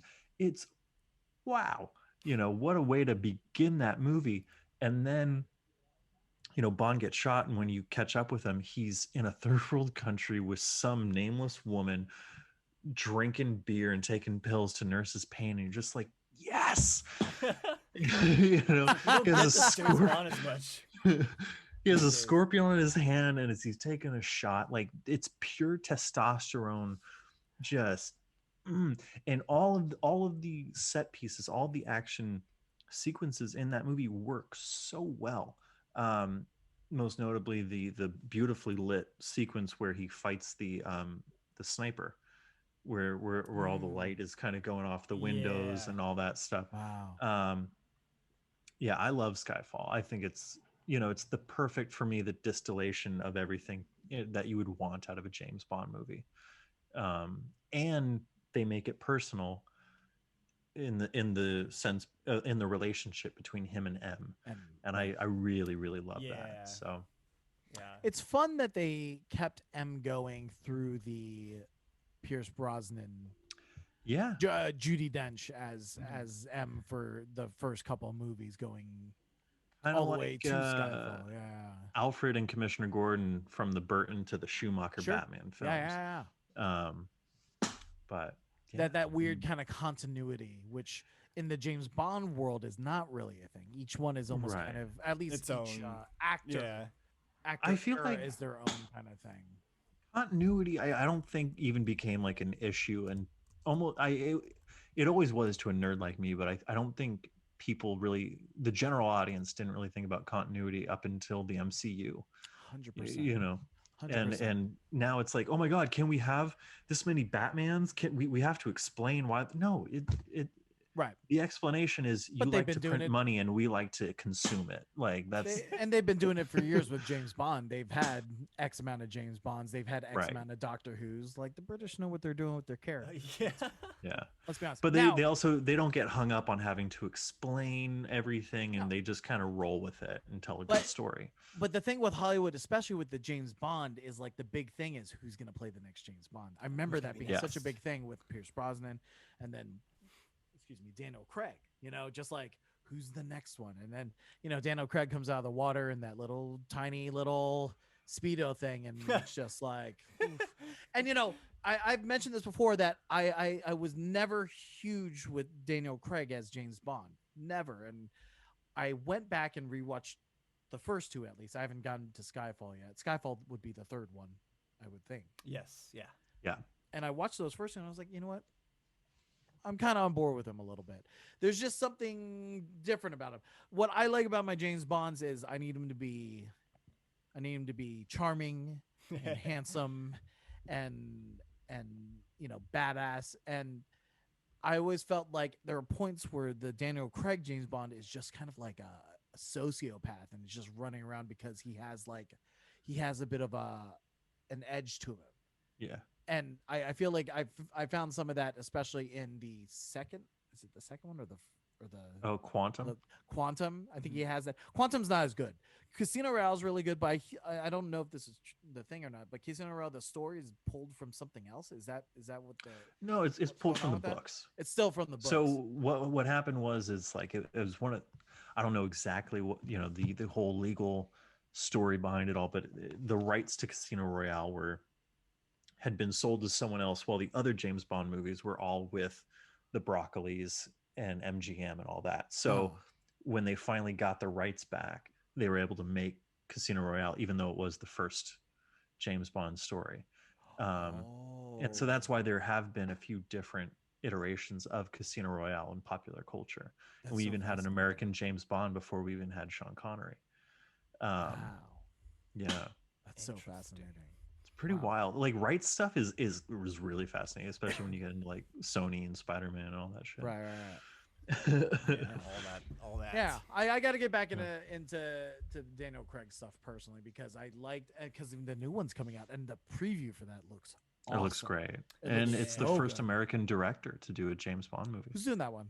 Cary Fukunaga, who did True Detective. Oh, Oh, shit! Really? Which season? All The three? first one. Dude. Their first season's fantastic. Yeah. Yeah. Yeah. Okay, that just made me even more interested in that one too. All right, Yeah. Is gotta this catch gonna up. Maybe be- I'll skip Spectre. Is this gonna be Daniel Craig's Yeah, yeah. last one? Yeah. Or- Big time. It is gonna be, huh? Yeah. Yeah. Oh, man. So the question would be, who's gonna take Who's the the next next James role? Bond? I want Idris Elba. I've been championing for Yeah. Idris Elba for years, but I think he's too old at this point. Chiwetel Ejiofor. Wait, what? Chiwetel Yeah. Ejiofor. I think he's younger He than might Idris Elba, be. and he's British. He could work. If we're looking at specifically black actors. Oh no, I just want Idris Elba in I wanted Idris Elba to play Batman. Okay, great. Yo. I kind of feel that way about Idris Elba. Yeah. Yeah. I mean, I have no problem with the black James Bond. Bring it on. I'm just, my heart's just set on Idris Elba playing all these characters. So Y'all fan. I am. Number one. Let's do number one, dude. Robert Rodriguez's Desperado. Oh, that's funny. Not only is it a perfect action movie, it has maybe the most perfect opening sequence of an action movie. You get Steve Buscemi walking in the bar and talking about the biggest goddamn Mexican I've ever seen, and and then you've got the guitar case full of guns, and like as a 14-year-old watching that movie, it was the coolest fucking thing I'd ever seen. He opens the guitar case, you see the fake guitar, and then that opens and you see just hand cannons and pistols and automatics and grenades, and you're like, whoa. Antonio Banderas is amazing. I think it's the debut, or at least American debut, of Salma Hayek, who is amazing and beautiful in it. It does all that weird 90s action movie stuff, like, you're actually my brother. What? It's Oh no, say again. Matty, check your microphone, dude. Let's see. How's that better? There we go. Yeah. Oh, there we are. I wonder if some of those like plot points like that in that movie are pulled from like Mexican telenovelas, like those kind of very thoughts, possible.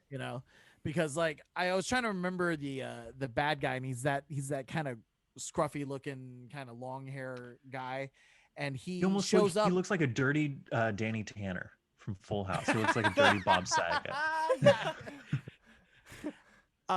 Who's the one who has the guns that shoot out of his? Is that Antonio Banderas? He has two buddies. One has like a rocket launcher guitar case. Has the guitar case. Yeah. But I think Antonio Banderas has like them up his sleeves where he like shoots them. Oh out yes, his sleeves, he goes, right? not yet, and they come out. Yeah. It's is that so the okay? good. Is this the same movie with the shot where he goes like this? He's about to comb his hair. He pulls the gun out of the back of his pulls head. the gun right out, and it's this cool shot of him. Yeah. That's so awesome. Quentin Tarantino makes a cameo in this movie. Tells a very dirty joke. That's right. Yes. Yeah. Yeah, you're right. I think he kills Quentin Tarantino in this. Yeah, I think he does. Yeah. I think it's Quentin like a Tarantino bar gets or killed on the something. shitter, I think. Oh yeah, I think you're right. He's like, you're home, you didn't check out. And they cap him. I wonder if that's a reference to Pulp Fiction where fucking John Travolta dies on the shitter. Oh wow, that's a good call. Oh, what? Interesting. That's very possible. And they're buddies. They're big time buddies. Oh yeah, they did Death Proof. We talk about this like every other week. Is they both did Death Proof together. So Rodriguez did Planet Terror, and then Tarantino did Death Proof. Yeah. Grindhouse was the entire thing. Yeah. And then, Rodriguez. He also did like Spy Kids and stuff too, right? Am I did. crazy? Yeah, and then he had an affair with Rose McGowan, and everything kind of went to hell. No. shit. Yeah. Is that after Planet Terror? Like that was like that was at the height of their affair. I want to say it started at Sin City. No way. What? Oh yeah, Sin City was different directors. It wasn't like just one. It was director, him right? and Frank Miller. And then Tarantino directed one scene. That's fascinating. But yeah, and like his producer was his wife for the longest time. So like, I mean, I'm not trying to judge anybody, but that's such a bummer, man. Like, it'd be like Christopher Nolan cheating on Emma Thomas. It's like half of your success is because of this woman, or George Lucas with Marsha Lucas, right? Like, she's the one who she was an editor, and she found the story in Star Wars and, made it go. Like, that's pretty shitty. Yeah. Oof. So. I love that Desperado. I fucking forgot about that movie. Good there was movie. there was a sequel called Once Upon a Time in Mexico, and I think there was a prequel called El Mariachi. Yeah, El Mariachi. He shot El Mariachi silent for $7,000. Wow. Damn. He did like a bunch of blood tests and like donated his sperm, and that's how he made that's insane. El Mariachi. Yeah. Whoa. And Desperado is kind of almost an American remake. of our marriage. So they're pretty I mean, it's close, kind of pretty like Evil close. Dead to Evil Dead. Like the first 10 or 15 minutes is kind of like a recap, and then the rest of the movie is a sequel. But it's also kind of the same movie. You know what I Right. mean? Yeah, yeah. Robert Rodriguez But- also did Dusk Till Dawn. Is that Mhm. does that sound right? Yeah, dude. Yeah, Tarantino wrote it, and Yeah, he's in it. Tarantino Salma wrote it. Hayek's in it too. Yeah, Salma Yeah. Hayek is in it as like the Yeah. queen vampire. Yes. So very hot, very hot. amazing. Probably one of my favorite scenes in that Nightmares. movie. Yeah. That's a great list. Yeah, dude. Thank you. Oh man, I'm like, ugh. It was hard. That was a tough one. I know. It was a very tough one. I've had Jonathan? I have 2 crossovers with you guys. Oh, you do? Okay. No, Yeah. no. If you have, You have to swap them out. Okay. No, Well, no. It's tough because weirdly enough, number 1 was Desperado for me. 'Cause no shit. Yeah, okay, you got to keep your number I was one. thinking- You got to keep your number one. And, it was kind of in the back of my head, Desperado, because when I was thinking action movies, I'm thinking like big set pieces and that kind of stuff, with movies and stuff. So Desperado, but John, you like, have such good taste. hey. Do you guys have any connection with that movie? Did you ever watch that together? I mean, I feel like most movies. High school Yeah, or not high school. No, we probably saw probably that earlier before than high that. school. Actually, Yeah. yeah. I owe some of these And- movies to Joey. I mean, like he probably Of showed course, them to like me for the first introducing time. that movie. Right? Yeah, and And maybe I owe a lot to my cousin Mickey, who we've had on the show, and like it all Yeah. gets passed down. It gets passed down. down, I think dude. with honestly, action movies, I feel like that's the thing because a lot of them are rated R stuff. It's sometimes passed from a friend or an older cousin or older because they something. know that it's like, yeah, it's an R, but you can see You it. can It's watch it. It's fine. like- yeah, it's- explosions. and you can watch Under Siege. She comes out of the cake with her boobs out. Oh my basically. God. Like- My uncle was like, "All right, keep watching." That's totally like a rite of passage for a young boy. Right. Like the weird uncle who like shows you like the action movie with like boobs in it for the first time. It's like, oh god, This is so good. cringy now. Super cringy thinking about. Yeah, it. you can't do that in 2021. No way. Yeah. That's so funny. So Desperado for I'm guessing a lot of the same reasons. Yeah. So right? number Yeah. 1 was Desperado for me. So I'll Right keep on. that there because I really did enjoy that film. You got to keep your number ones. Yeah. Got to keep the number 1. So number 5, funny enough, it's a James Bond film, but it's a different one. It's from the Pierce Brosnan era. It's Goldeneye, 1995's Goldeneye. Right on. I probably would say this. Yeah, this was my introduction to Pierce Brosnan. I would say this was kind of, I guess, growing up like our James Bond. I would say like Sure. we didn't have. Like Roger Moore or whatever. I remember my dad showed me some of those films, but it was like Pierce Brosnan is the new James Bond, and like, I mean, this This is movie who we went to was- see in the theater. Yeah, this was for sure, and it had like Sean Bean in it, as a great villain. Yeah. 006. 006 for Yeah, I England think James. it's 006. Yeah. England James. For England Alec. Ned Stark For himself. England. Yeah. Man. And that started the trend of him always like dying in movies. But yeah, Goldeneye, Fucking man. satellite drop on his face. Famke Jensen. She's Oh. amazing. Yeah. She Dude. kills people with her thighs, dude. Dude, Yeah. I know, man. Xenia And on she the gets top. like pleasure out of it too. It's Yeah. wild. It's Probably at the so time, I don't know if wild. I don't know if it was like, oh, what? Yeah, she's really excited. But when I watch it, I watch it now, I'm like, dude, man, she was just like, It's brutal. When Brosnan pulls the crazy. gun on her and he goes, "No more foreplay." yeah. It's like, But What a good line. that's what I was talking about with like Brosnan specifically. Like he hits me as that just like charming, clever, yeah, Yeah. you gotta get the James like Bond Suave. Suave. Suave He in hits all there. of those boxes. That's why it works so well. That movie is always connected to me through the N64 Golden. Oh, Totally. dude, yeah, for Yeah. sure. Yeah.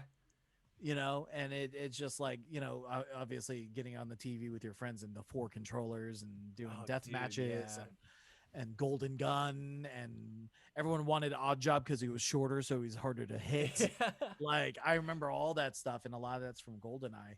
I do love the scene in Goldeneye when he's driving the tank and he Yeah. drives the tank through the statue, and the horse part of the statue stays on top of the tank for a minute while he's driving it around. And I just love this part. It's the same thing. The suave, he like adjusts his tie after driving through a wall, and it's just like through all the debris and stuff. Owns, man. Yeah, he was. Yeah, I really like, especially I felt like this was his strong movie. I would say from out of the other series he's done. Big time, yeah. I think But so. I think it was you're a good introduction for Pierce Brosnan, like to really solidify this is the new James Bond. I don't think any of the other ones really hit as hard. Yeah, No. yeah. Tomorrow Never Dies is actually pretty good. I rewatched that one too, and I like Yeah. Jonathan Pryce, but it felt like in the 90s it was all about who's the next Bond girl, like Denise Richards, Halle Berry. Yeah. It felt like that was like a big deal. Terry Who, like, Hatcher did was the in that song. one, right? Terry Hatcher was in that one. Yeah. She was a former flame of James, so Yeah. he used her to get to Jonathan Price's That's character. But then he also was with like someone from like the Hong Kong CIA kind of thing, right? Michelle Yeoh. Oh, yeah. That, Yeah. And I think that may be pre Crouching Tiger, Michelle Yeoh too. Before- Yeah. Damn, So that's that was crazy. like a really big deal, like to have an Asian, and she first of all, she's gorgeous in that movie, Oh, and yeah.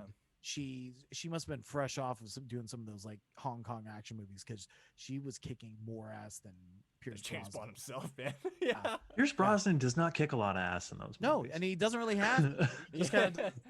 But there's this whole sequence in that movie, and I know you were talking about Goldeneye, but this one always sticks out to me, where they're both handcuffed, but they're riding on this motorcycle, and it's just fear yeah. for them to be on the motorcycle if she's in his lap facing the other way. Yeah. So the she's facing the other way, but then if he needs like a free hand, she jumps on the back, and they're each one hand driving the motorcycle. It's fantastic. It's a very clever It's a really good sequence, and the only person who could really pull it off would be Michelle Yeoh, because she's like climbing up and over around him and stuff. So. Yeah, doing all her whole thing. But also in Goldeneye is Adrian Brody. Yeah, as Boris. Boris. I am invincible. And Boris. that whole sequence with the the pen click clicking. pen. Yeah. Wait, yeah, wait. that. Is that Adrian Adrian Brody? Brody? Am I Oh no, crazy? that's No. what's his name? Oh, can- Alan. Oh, No, Alan not Cummings. Fick. Alan Alan Cummings. Cummings. Yeah. I'm sorry. They're both like skinny, like Yeah, brunette guys, they got but my Alan Cummings- nose. Yeah. Yeah. Alan Cummings, who became Night Crawler or Night- whatever. Yeah, Yes. Nightcrawler. Oh yeah. man, in the best in the original X-Men scene in any of the X-Men movies. Yeah, man. But that I fucking like Goldeneye. It's was and you know good. what? Like for a Goldeneye. James Bond film, I know some of them, you could see their age, but I think it held up. Like, I really liked it, and again, kind of similar to, I know they're different kind of spy genres, but like with I guess Mission Impossible, like the pacing, it was, I feel like a lot of James Bond films, they just kind of get right to it. They pace you so well. They always start with that cold open action sequence. Yeah, it was like a cold open and action scene. and then that classic, like down the barrel. Yeah, yeah. view With the blood. It's when you die in Goldeneye too. Yeah. The blood comes down. The blood comes down. So Yeah, yeah, it's it's still one of my favorite James Bond films. So for Goldeneye for number 5 for sure. Oh yeah. Number 4. I actually just watched this last week as well. It's The Matrix, man. I don't know why. I mean, the trilogy's okay. I think there could have been ways they I wish they could have gone, but the first Matrix movie, like, it's just so entrancing and just like so mysterious when you don't know what the Matrix is, and they're trying to kind of put you through that journey. Neo, and of course we have our boy freaking Larry? Keanu. Larry Keanu. Fish? Oh yeah, Keanu. Keanu, and of course Lawrence Fishburne as well. Just Carrie Ann being- Moss. Yeah, Hugo the Weaving. cast, Leather. In the cast, is, leather. cast is incredible. Joey Pantaleone. I is in Dude. there. never Yeah, know they're how to all in say this his last movie. name, so thank you for bringing Joey him up Pants. because I love Joey him. Pants. Pants. So good. Uh, I don't know if the steak is here, or I know the steak doesn't exist. But Put him in ignorance is bliss, and then they have Yup. that heart play right in the moment. Yeah. That movie is the example of like really complex plot points, but interweaving unbelievably great action into all of it. Yeah. It starts with the action sequence with Trinity. Yeah, you could I could totally see a version of this movie where it would be like the action would overshadow kind of the kind of main thought behind what the Matrix is, and all these characters kind of show, especially Neo's character kind of being, going down the rabbit hole literally in this whole movie. But yeah, they do so well to kind of weave those things together with the action sequences. I mean, my favorite part. They use the the action to explain. Too, yeah. Especially when they're like the physics of the Matrix, and 100%. how you can, you're pretty much it's just like almost like a simulation in a video game where you have there's no limit to what you can do as long as your mind can think of those things. So it's I mean, some of my favorite scenes are like the scene where they're on the top of the building, of course, the classic dodging bullet scene, and you're starting to see like Neo's character kind of like the bullet time stuff. And that shit's like after that, like there was a lot of everybody parried that for years. Yeah, slow-mo was like a thing, and I hate seeing people dodge shit while leaning backwards. It's my dude. When you see the behind the scenes for that shot, dude, it's insane. They had, it's just a bunch of DSLRs cameras, right? Like all around, and it's just insane. But those scenes stick out to me. And then like the kind of part where they're breaking out Morpheus, like Lawrence Fishburne, and so they have to like pretty much infiltrate this building, and like that shit's so crazy because they they get all the guns, and there's just like it's all slow-mo, so you see them shooting, and you could see like just debris like flying in the air, and of course the physics of these characters in the Matrix, and Neo, he's the one. So like it's just insane to see these kind of things happening, and especially for that time, I don't think there was anything. Agent Smith is just amazing. And then Agent Smith, Hugo Weaving. He's awesome. He's incredible. Yeah, he's incredible too. He's very menacing, but also very, kind of smart. When the villains are smart in action movies, it instantly brings it up another level, because not only do you have to out action the bad guy, you have to outsmart him, dude.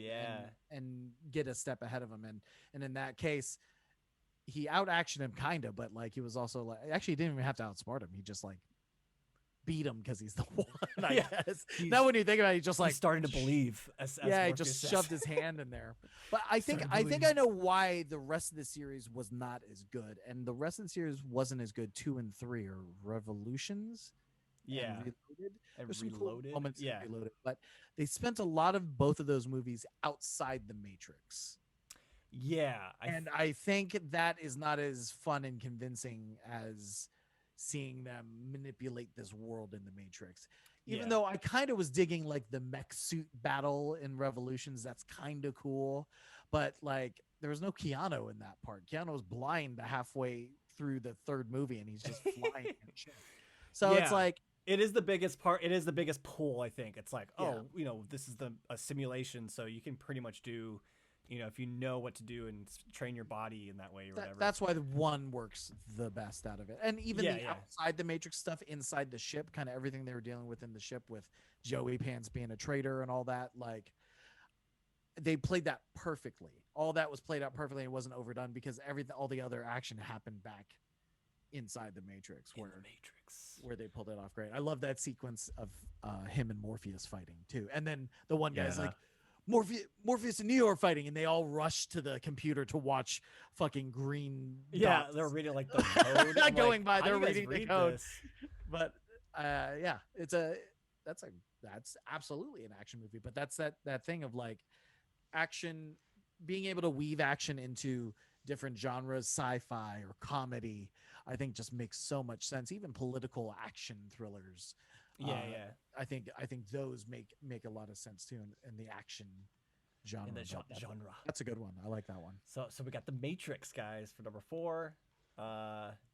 Number 3. Funny enough, you mentioned it too, Joey. Rush Hour. I have Rush Hour in here. Rush Hour. Rush Hour 1. Rush Hour 1. Rush Hour 1. 2 is 2 is pretty good too, but I don't know. They're all pretty good. I prefer Rush Hour 1 between the two myself. I like because I think like people didn't know really what to expect, because I don't know how big Jackie Chan was. I can't remember how big Jackie Chan was prior to that, if you Yeah. knew about him as an American movie watcher. And then I guess people knew Chris Tucker from like Friday and stuff. Yeah, yeah. So to see that combination, but like it's obvious the magic It was the there between two of it was the them. chemistry between the two, and similar, I guess, to like Shanghai Noon and like Owen Wilson and Jackie Chan. It's just like that chemistry.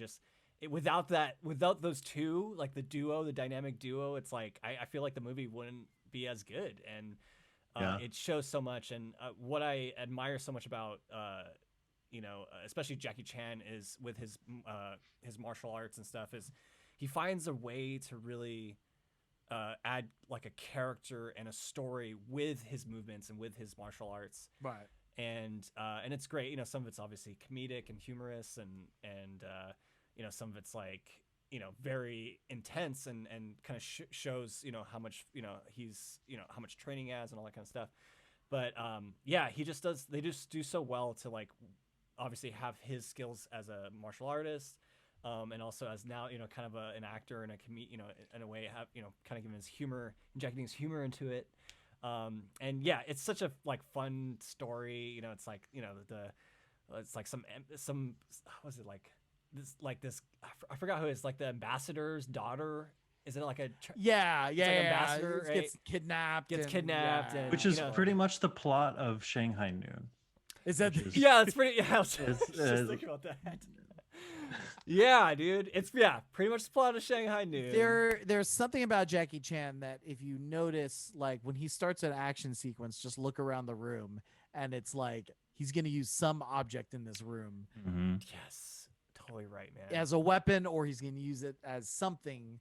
And like there's that sequence when he goes up and they're like goes up above the Chinese restaurant. Like they go to the Chinese restaurant, it's like run down Chinese restaurant, but above is like all the gangsters, and they're fighting all these guys, but he's like using chairs and like tables. Yeah. And Is stuff. that the massage parlor? No, that's two. That's two. They go to this this Chinese restaurant because I think Don Cheadle's in Rush Hour 1. Or is he in Rush Hour 2? Was that No, two? he's in both. He's in both. He's in both, right? Yeah. He's in both.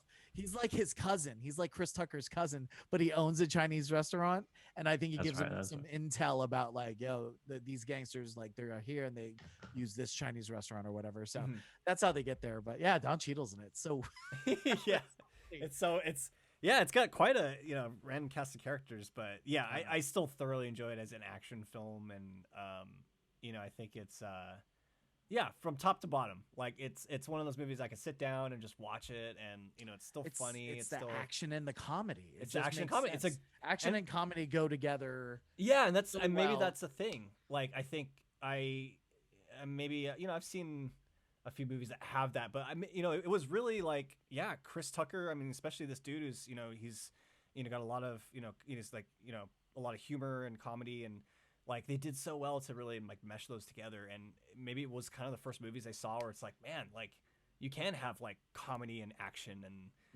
like. But if you go back and watch all those Jackie Chan movies, he's always been doing that too. Like the old Jackie Chan movies, he's always managed to fit comedy into the action sets. Yeah, and he's just great. I just love it. Yeah, Jackie Chan's the best. Jackie Chan's the best.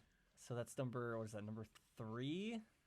Yeah. And I guess this is your last one more. Yeah, so I'm trying not to do any crossovers. So, okay. So number 2, I have a Nicolas Cage movie here. It's a movie called The Rock. 1996. The Rock. Which Sean Connery. Maddie, you saw this one recently, right? Didn't you? I think I watched it like this past year. Sure. Yeah. Yeah. I mean, I mean, freaking Sean Connery and Nicolas Cage. What can you say? It's a good combo there. So good. Yeah, it's such a, and again, like we have like I guess it's like a bioweapon kind of threat. Totally. In this movie. So of course we got the stakes, and we have kind of an ex-con. We have like these two guys buddying up together. That's really good. Yeah, it's such an interesting kind of way to combine those two characters, and like the first half of that movie takes takes place a lot of San Francisco. Were there a lot of places that you guys recognized as when you guys saw that movie? Yeah, oh yeah, for sure. They like have a whole chase scene through all of like downtown San Francisco, I would guess as well. Yeah, it's been so long since I've seen The Rock, I could not. But that's reason enough to like rewatch it, because like where I'm living now is kind of like the heart of the city, and like I'm sure I would recognize it now. It felt like they chose a lot of like landmark spots. Obviously, Alcatraz like being the biggest Lombard landmark. Street, or Totally, yeah, it feels like they did that. That's a great action movie. Michael Bay. Michael Bay directed, and then I think it was co-produced by Jeff Bruckheimer? Oh, Jerry Bruckheimer. Jerry Bruckheimer. Yeah, those guys had that run of like that, Armageddon, all those movies. They kind of set that type of big. That's like probably the first in that world, like big, huge blockbuster. Get a massive star, get another massive star, and like make like that seemed like the formula for a while. I thought. Especially the two. Ed Harris is That's in right. there. Ed Harris is in it too. Michael Bean is in there too. There's a whole sequence in that movie where, because Ed Harris is the general of like these like Marines turned mercenaries. But then Michael Bean was the leader of the Navy SEAL team that they infiltrated. So there's that whole confrontation, and that always kind of got in my head. I was like, oh man, the Marines versus the Navy SEAls. Like as a kid when you're growing up, you're like, which of these guys are better? The Army. It's like these are the two best, like the Marines and the Navy SEAls, and just like I always thought of that moment. But Michael Bean's in there too, and he's always a Navy SEAL. Always a Navy SEAL in like every movie. I think he's a Navy SEAL in this movie. He's a Navy SEAL in the movie Navy SEAls, and he's a Navy SEAL in The Abyss as well. The Abyss. I remember him from The Abyss. Yeah. He's a Navy SEAL in multiple Navy SEAL movies. That's like dudes who always play cops and everything. It's like they just have a face or they have a haircut or something. I don't know. For sure, dude. Oh man. I just wanted to just quickly mention, I wrote a bunch of honorable mentions, but you guys had already mentioned the some of them I put honorable mention, but I just wanted to say, I mentioned the Hurt Locker earlier. I think that's, Hurt Locker. I thought that was going to be the new, I always thought that was going to end up being the new direction of action movies, kind of this slow pace, but like intense, like very like pointed, intense, heavy action. And it's not really like that, but I understand why that movie's so good now too. And my other favorite movie from that director, who's Catherine Bigelow, is Zero Dark 30, which I really like. Which actually most of it is not action. The only big action sequence is at the end of that movie when the Navy SEALs go to raid Osama bin Laden, which is crazy because you need to be in the darkest room possible to watch this whole scene. Because they're doing it dead of night, and the only thing is like a little bit of lighting, and then when they switch to their like night vision, Chris Pratt like puts on his like night vision goggles. Like the only time you can see in that whole sequence, but it's cool. Aliens, which I mentioned before, and then back to the Jackie Chan. Rumble in the Bronx was the first time I saw Jackie Chan. That's a good call. Yeah, Rumble. Oh man, Rumble in the Bronx was the first time I saw Jackie Chan, and that was the first time I really saw like the dubbing, that overdubbing kind of thing. Mr. Nice Guy, I think, was the one for me. Yeah, Mr. Nice he had that run of like where they like said we're gonna do all these Jackie Chan movies, redub them in English, and put them in the United States. And there was like that Super Cop, Mr. Nice Guy, and a couple other ones too. Predator, another Schwarzenegger. Predator's very good. The first half of that starts like a fucking commando action movie. It's like a legit kind of. And then shifts into this fucking like survival movie against this monster. It's great.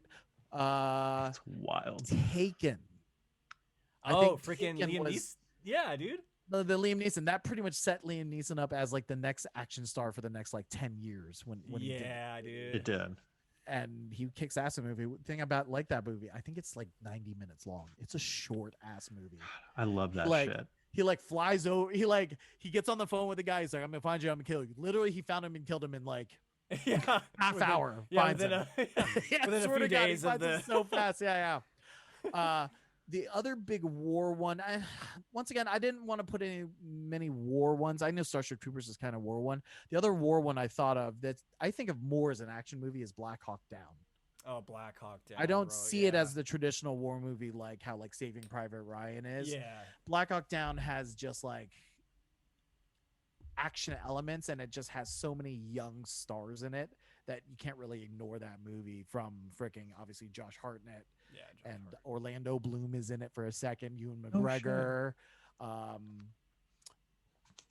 a bunch of people. I can't forgot even Ewan name. McGregor. I've It's never just- seen it. It's excellent. It's excellent because it's one of those movies where this one event sets everything off. I'll be honest, it's the Black Hawk going down. But even before that Black Hawk going down is another event that sets everything off. So Okay. yeah, I think that's a really good one. And then this other one is one that I've watched over the years over and over, and it features two people you don't think of as action stars, and it's called The Peacemaker. And it features Nicole Kidman and George Clooney. Ooh. Oh, I don't And think I've seen that one. they I'd have fuck with pretty that. they have pretty good chemistry because they're both gorgeous people, and they're just like running around trying to find terrorists. That's all the movie is. What? And Hell it's yeah. directed by Mimi Leader. She directed Deep Impact, and she was kind of the like female director at the time, and it was a big deal because she was a female action director, kind of in the same world as like Catherine Bigelow. Like that was like a really big deal. The movie Or, like, itself is Lexi Alexander or some shit. yeah, and the movie's fine, I think, but the two stars of it really make it. And just George Clooney is just like that prime George Clooney. Yeah, he looks handsome. He's a handsome In this. dude. He is. He's a handsome dude. So those are all my honorable mentions. You guys mentioned pretty much. I have about 20 honorable mentions. Oh, you guys dude, mentioned. yeah. You guys mentioned the rest of them, but I you have guys so mentioned everything many. else. Yeah. Yeah. I've got like In Bad our Boys. chat. Yeah, do we have anyone in the chat? Yeah. What have you guys been saying? Fast and Furious says Is not this another now? Monday show. Yes. Trev Goen says Hot Fuzz. Oh, Hot Fuzz Oh, is fun. Fuzz, yeah. That's part of that Cornetto. Face yeah. Off. Yeah, the Cornetto trilogy. Face Off is fun because it's got like they're both crazy actors, and I feel like sometimes overact. So when they're switched and they're overacting as each other, it's really fun. Yeah. Crocs and sandals. So Matty, I'm gonna let you handle that privately. I don't know if you can see the chat. But apparently they need to get a hold of you. Oh, Crocs. Crocs is from my chat. Crocs, let's talk about when we get on my chat. Aw. Is this now? What's My Mike saying? dad. Now? Is this now? Yes. Awesome. It is Yeah, now. so Well, it's actually 10 seconds, but yes. Yeah. It was 10 seconds ago. I'm not surprised that my honorable mentions lined up with what you guys thought, because all the movies that I think we've mentioned are top tier action movies. And Action movies. then you have just like kind of action movies like my dad likes, where he'll watch any action movie as long as like Jason Statham is in it or something. Like he'll watch those, and like they're not great movies, but those series are usually carried by those stars. Yeah. those stars. Yeah, And I yeah. think that's what he likes about it. He's like, oh, Jason Statham, it's gonna be good. He was Hell yeah. he was convinced that the Hobbs and Shaw It was gonna Jason- be like the greatest was movie gonna ever do. made. He was convinced of it, and I didn't even see it, but I imagine it was not great. Yeah. Fast and the Furious Yeah. was one of my honorable mentions, but I still like the earlier Fast and the Furious movies, Right, aside right, from the right. kind of crazy I stuff, hadn't seen but- any of those. And they came It's out like the crazy. perfect time. You watched and the- I always wanted to, and I just never did. I'm Dude, gonna Other watch than the that. first one and watch the fifth one, and they're like totally different. Like it's just like 'Cause they different shift. direction. They pivot. They They pivot. on those pivot, yeah, movies. for sure. Yeah. Those are good honorable mentions, man. Yeah, I had like Bad That's awesome. Boys, Oh yeah. Point Break. Michael, I had Point Break on Point Break. here. Catherine Bigelow. Nice. What you're gonna notice is a lot of these directors keep showing up too. Yeah, Oh, yeah. for action You know, as well. Michael Bay, James Cameron, Catherine Bigelow, like they're gonna show up because they know how to do action movies. You know, even Brett Ratner. I know we think he's a piece of shit, but he's doing these action movies. He can shoot. He can shoot a movie. He knows how to shoot a movie. Yeah. When you were talking about Henry Cavill, whatever, Man from U.N.C.L.E. would have made my list. Oh yeah. Um, That's a good, I love that movie. Hitman Shoot 'em Army up. Hammer. Army Yeah. Hammer, yeah. Shoot 'em up. Leon. I forgot about Shoot 'em up. That was Shoot 'em a up wild is like movie. 5-0. pure action movie. Yeah. Shit. Leon the Professional, Rush Hour 2, Leon. Cellular, American Cellular? Outlaws. Cellular? Is that the What's Chris Evans Cellular? movie? Cellular. Yes, this Did- is like is a this the one we perfect saw B the- movie. Oh, dude. Yeah, you, me. I want to say Brian Laboratory was there, probably Jason Hicks, Andrew Hopkins, bunch of it was back in the day, Uh-huh. and we go and see this movie one Friday, Saturday night, Century Theaters in Daly City, and it's early Chris Evans. I want to say Jessica Biel's in it, Kim Basinger, Oh my god, what a Um, cast. and basically she gets kidnapped, and there's this old rotary phone that the guy smashes, and she's like trying to hotwire it, and it randomly calls Chris Evans' cell phone, and he's like this teen riding around San Diego not wanting to deal, and she's like, please, I'm gonna die. And so like the whole movie he's on the phone with her trying to get to her and save To her. a location, It's yeah. terrible. Like the Oh. dialogue is terrible, everything about it is bad, but it's so good. Yeah, it's a Um, bad, But that's good. that thing of like it's just a bad action movie, but like Yeah, you're in. You're It's- in. Yeah, You're in. yeah. Right? you're not going for character, you're not going for No, you know no, if no, you no, get you're that right. stuff, it's a bonus. But yeah, Cellular has a we talked throughout the whole movie, and there was a small audience, and they were laughing at our commentary, and they were enjoying our commentary because the movie was so bad. Very like mystery science theater, like Yeah. 3000, Yeah. just making jokes. Yeah, that's It was great. perfect. Um, there's this story. I was with my ex, and we went to see Fast 7. Fast Oh, and you Furious saw 7. Fast Seven. 7. And, We saw Fast 7, and it was like, I don't know, matinee, like it'd been out for weeks, but we are like, let's just see a movie. We go see it. Neither of us are like Fast fans. Like I've never really seen any of them, but like we just saw this one.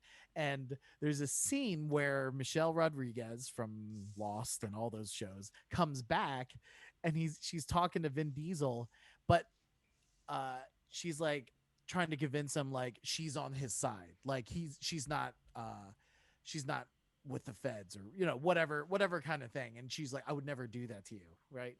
This guy behind us who's been talking the whole movie and making comments, just like I don't even think he was like, he had just like got a ticket just to like watch the movie and just enjoy it. And he was talking out loud by himself, like he was in Yes. his living room. my favorite. And me and my girlfriend are cracking up. Other people in the aisles are cracking up because he's just so funny. He's just making comments, not to be funny, but just like commenting. And there's this exact scene, and he's like predicting everything she's saying, and she's like explaining to him like, I came back and I'm here for you, this and that. And he's like, yeah, that's right. And this is what the guy says. He's like, she would never do that to you. And she's like, I would never do that to you. And then he goes, because he loved, because she loves you so much. It's because I love you so much. It's like this It guy's was like, like- predicting Yeah. all of her lines during this scene. It's just so good. It was so funny. And I think action movies really leave people to just be like, what is it? The disbelief, like just like leaving that at the door and just like enjoying and having fun. Yeah, If you're gonna for talk during sure. the movie, like if you're watching their friends and stuff, make comments.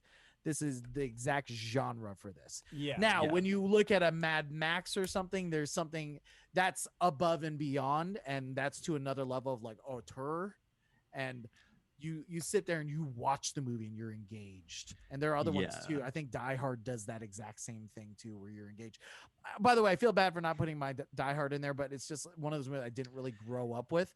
But the first three, Die Hard 1, 2, and With a Vengeance with Sam Jackson are all very good. Die Hard 1 specifically has so much payoff. It's unbelievable. It may be in that realm to me as perfect movie status as like how like Raiders of the Lost Ark kind of just hits these points, sets up, and pays off. It does the exact same thing in such an amazing way for that movie. And I only had just watched it just this past Christmas just to freshen up, and I was like, this movie is excellent.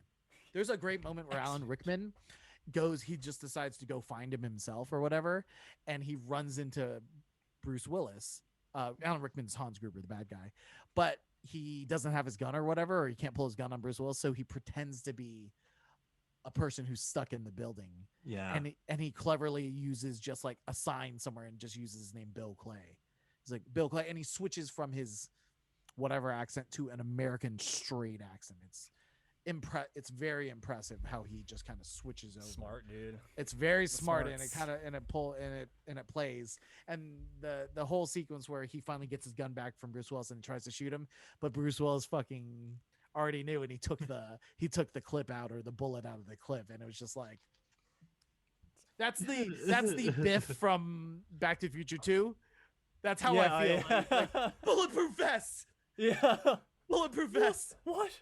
What a genius. Like, that's how I felt when I was watching that. So there you go. That was a very deep conversation, action movies, but I loved every second of it. You guys, dude, no, this was the topic that so much. we highlighted for you for tonight, man. So you know. I don't even think we should do another list tonight. Actually, I think we should kind of. Yeah. I know we're 2 hours in. We went long on that, but it was there was a lot of material to cover in there. For sure. It was thorough, but it was good. Like I haven't thought of these movies in so long, and you sold me. I think I'm going to throw on Starship Troopers tonight. The Raid. That's me. Yes, tonight, you need to watch The Raid, sir. I think I'll go if I'm doing that. Skyfall would be then what Skyfall. Look at this. We're all watching action movies. Yeah, I love it. It's like the recommendations. I love it. Yeah. Bro, it's inspiring. It's so inspiring. It's inspiring. Real quick, do we have anything you'd like to share with our dear, sweet, lovely, imaginary audience this week? Usually we just kind of anything we're watching or a restaurant that we went to that we really liked. Yeah, any. Sure. Last week I went really hard into true crime documentaries, and I'm maybe a little late to this one, but I got a chance to watch Making a Murderer, which was like massive, like 5 years ago, and I got to watch that, and I could see where the hype is, and it's kind of, that one is the predecessor to the one that came out this year, Joe Exotic. Tiger King. Tiger King. Yeah. Obviously that one was way more wild, but the Making a Murderer stuff, it was super fascinating. And then there was a couple other ones I watched, the Elisa Lamb story, which is about the girl in the elevator. That was crazy. That was wild. Then, did you like it? Ultimately? I thought, after watching these other ones, Making a Murderer and some of these other ones, I was like, you know what? Netflix went from these kind of more raw investigative ones to, let's see what the web sleuths say. And that was so infuriating. Web sleuths are really annoying. That's the thing I've come up with, is web sleuths are very annoying. The guy who was like, I just felt so connected to her and her poetry, and my friend went to her grave and put his hand on her grave for me and sent me the video. I was like, you're just creepy. You're just creepy. Weird. But all the stuff about Skid Row was fascinating. Totally. She was fascinating. The history of the hotel was fascinating.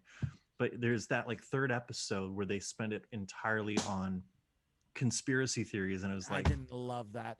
There is a part though where they really dedicated maybe the last 10-15 minutes about her and talked about her, and there was something very touching about, like, because she had like a Tumblr that was very, very full of stuff, and they got a lot of information about her from that Tumblr account. And they talked about how, like, in this moment, like, yes, she's gone and it was tragic, but there were a lot of people who were touched. I know that's a little corny with that guy, but there were a lot of people who were touched by her attitude and her story from her Tumblr. And maybe none of that would have happened if she, it's sad to say, but if she didn't disappear and just ended up how it did, but no one would really known about her and what she had to say. And even one of the people says, like, she could have been a great writer, a great poet, a great something. And it's sad to know, but that was less true crime by the end of it, and more a mental health. It was more a mental health kind of PSA, which has its place, absolutely. But we were all expecting, like, who did it? I say watch it, if nothing else, for the hotel manager. This woman, Amy Price, I can't believe it. Shocked by everything. They're like, this is a hotel with a series, like, the Night Stalker lived here and would come home bloody, and people would jump out of windows and prostitutes would kill people. And she's like, yeah, I just couldn't believe that bad stuff was happening here. It's a good hotel, She defended this hotel to the very end, and she even said there must have been about 80 deaths in my time working here. 80 deaths. And you're she like, in said 10 years, that's thousands not of that calls. That's a lot. It's a lot, yeah. Quite a bit. You're like, that's 10 deaths a year almost. Yeah. Like, that's wild. So true crime, very interesting. I watched another one called The Staircase about this author Michael Peterson, who was accused of murdering his wife by beating her, but it looked like she fell down the stairs, and it was all the whole thing. But the interesting thing about that was, number one, it was a documentary, but it really focused on how the defense was approaching. It was more a legal thing, Kind of like the people versus OJ or whatever. Kind of. Well, that you're talking about the Cuba Gooding one, or the Yes, because it was all about the lawyers and all that. Yeah. First of all, I love that. That's great. It's one of the I went on one of the greatest single seasons of TV ever. Went on a crazy binge where I watched the 30 for 30 like ESPN OJ doc. Immediately after watched. Is it the 7-hour one? The 7-hour one, and yeah, then immediately it's so after good. watched It's so good. watch the OJ one. The OJ one's really funny because it's like it's got Cuba, who looks nothing like OJ, and he's got all that stuff, and then it's got David Schwimmer plays the Kardashian father, Robert Juice, Kardashian. come on, Juice. Come on, Juice. Don't do this, It's his Juice. best friend. It's his best friend. And it's just like so crazy. And there's this sequence. I think, Joe, you probably remember this. It's like the beginning of an episode where Robert Kardashian's there with Kim and Courtney and whatever Rob and all the kids. He's sitting there with them, and the kids are all like this and that and all this stuff. And he's like, kids, there's more in life than trying to just be famous and being popular. He's like telling them that. It's funny wild. and wild. You have to watch this, Shawnee. It's Yeah, really good. And it makes you and you're sitting there and you're thinking to yourself, this guy fucking did it. Dude. Yeah. There's this guy absolutely fucking, especially after watching the documentary, the amount of evidence and stuff, but that is what I've been into, true crime stuff. I did have to pause it to watch WandaVision, which I should have just kept watching true crime stuff. Let's be honest. But yeah, watch true crime stuff. It'll make you feel awful and sad. In fact, SNL did a really funny sketch. I'll send it over to you, Sean. You can send it to Joey, about like women watching true crime stuff. I think there's something very specific about like women really are into like true crime. Yeah, it's one of like the main things you see if you're on the dating apps. It's like, yeah, you know, really into tacos and crime scene documentaries. Crime scene docs. Okay. But yeah, okay. That's my share. Absolutely. Right on. Nice. Jonathan, do you have anything you'd like to share with our dear, sweet, lovely imaginary audience this week? Yeah. I guess this last week, I'm sure you guys have seen this. The Perseverance rover landed on Mars, and I was just tripping out. You were there. I was there, dude, in full HD, man. Yeah, it was. I mean, there's a few rovers on Mars as of right now, but this is kind of the first one that they have like legit like footage of the landing. You know, they're already taking a lot of photos, high resolution photos and video, and it's the first audio recording on Mars. They have like a microphone on this thing. Yeah, I watched this kind of like, I guess it's like a what do you call it? Like a dream? Not a what do you call it? When they get together and they kind of talk about conference or gossiping. Yeah, like a conference of all the people behind the rover and who built it and kind of what they're going to be doing up there.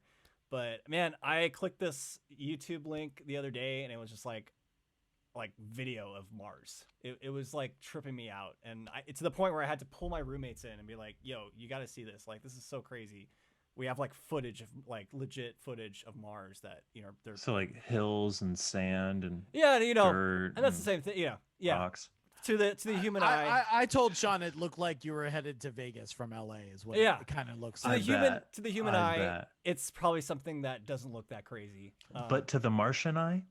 But to the Martian it's home. To Martian eye, it's Think home. about that. Yeah. Think about that. But I don't know. It makes you think. I get what you're saying. It makes you think. It makes you think how little and small we are compared to what's completely out there.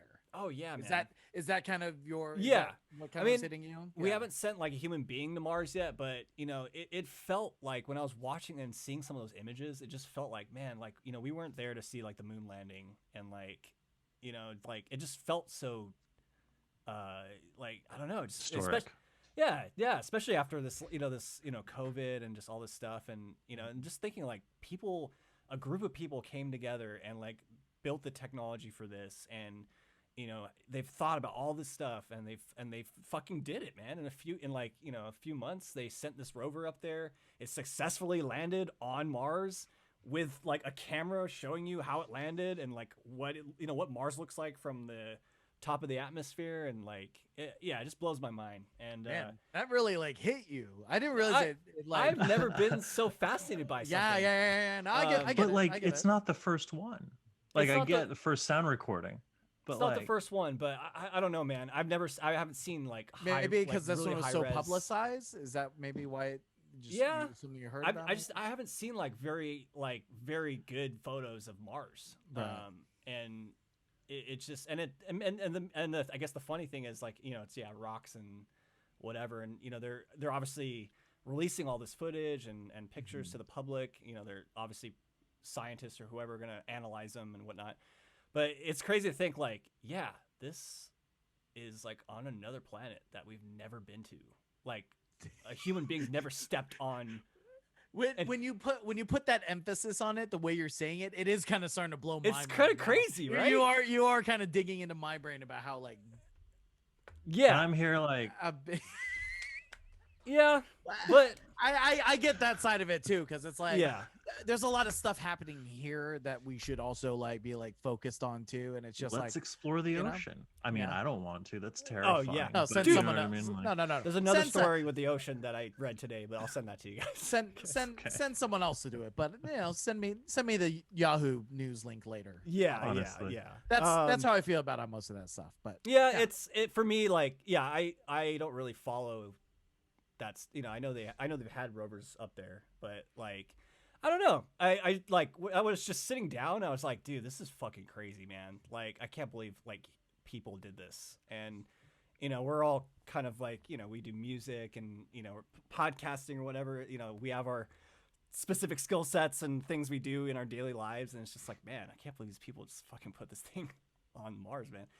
But and I'm always been a sci-fi nerd, I guess, and Right. Matty, we watch The Expanse, and like that has kind of real implications of maybe where the human race can be, with the technology and space exploration, all that kind of stuff, and that stuff still fascinates me.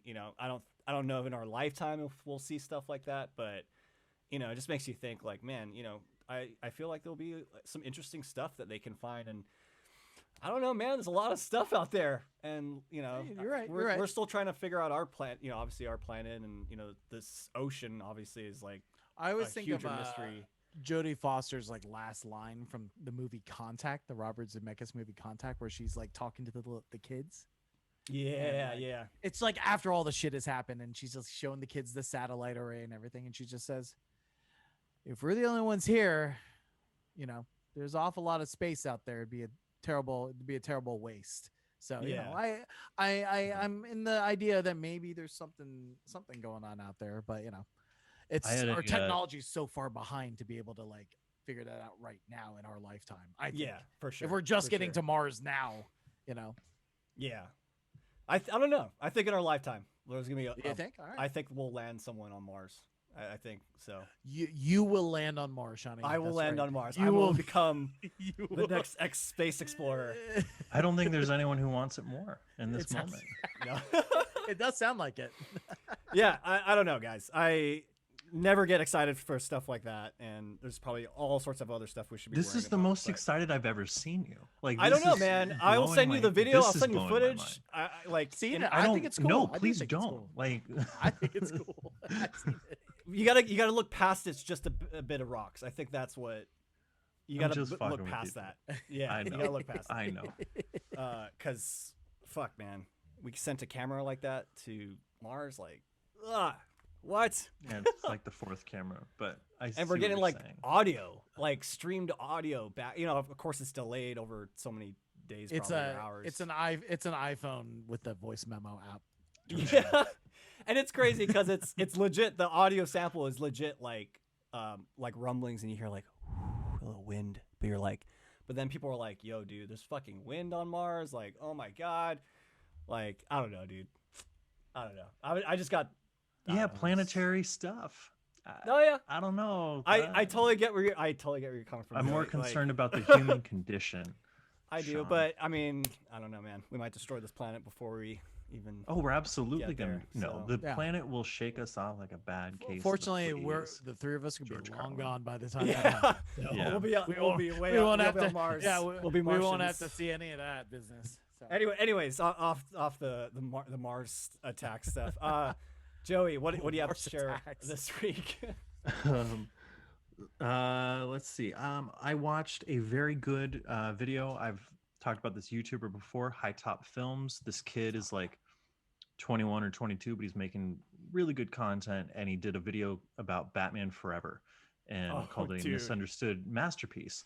And Oh, okay. yeah, so Saturday morning I watched that. It's like a 45-minute video, and it moved me actually. Like Really? especially the last couple minutes where he talks about his own mentor and stuff like that. Just found it. I won't spoil it. It's very, very good.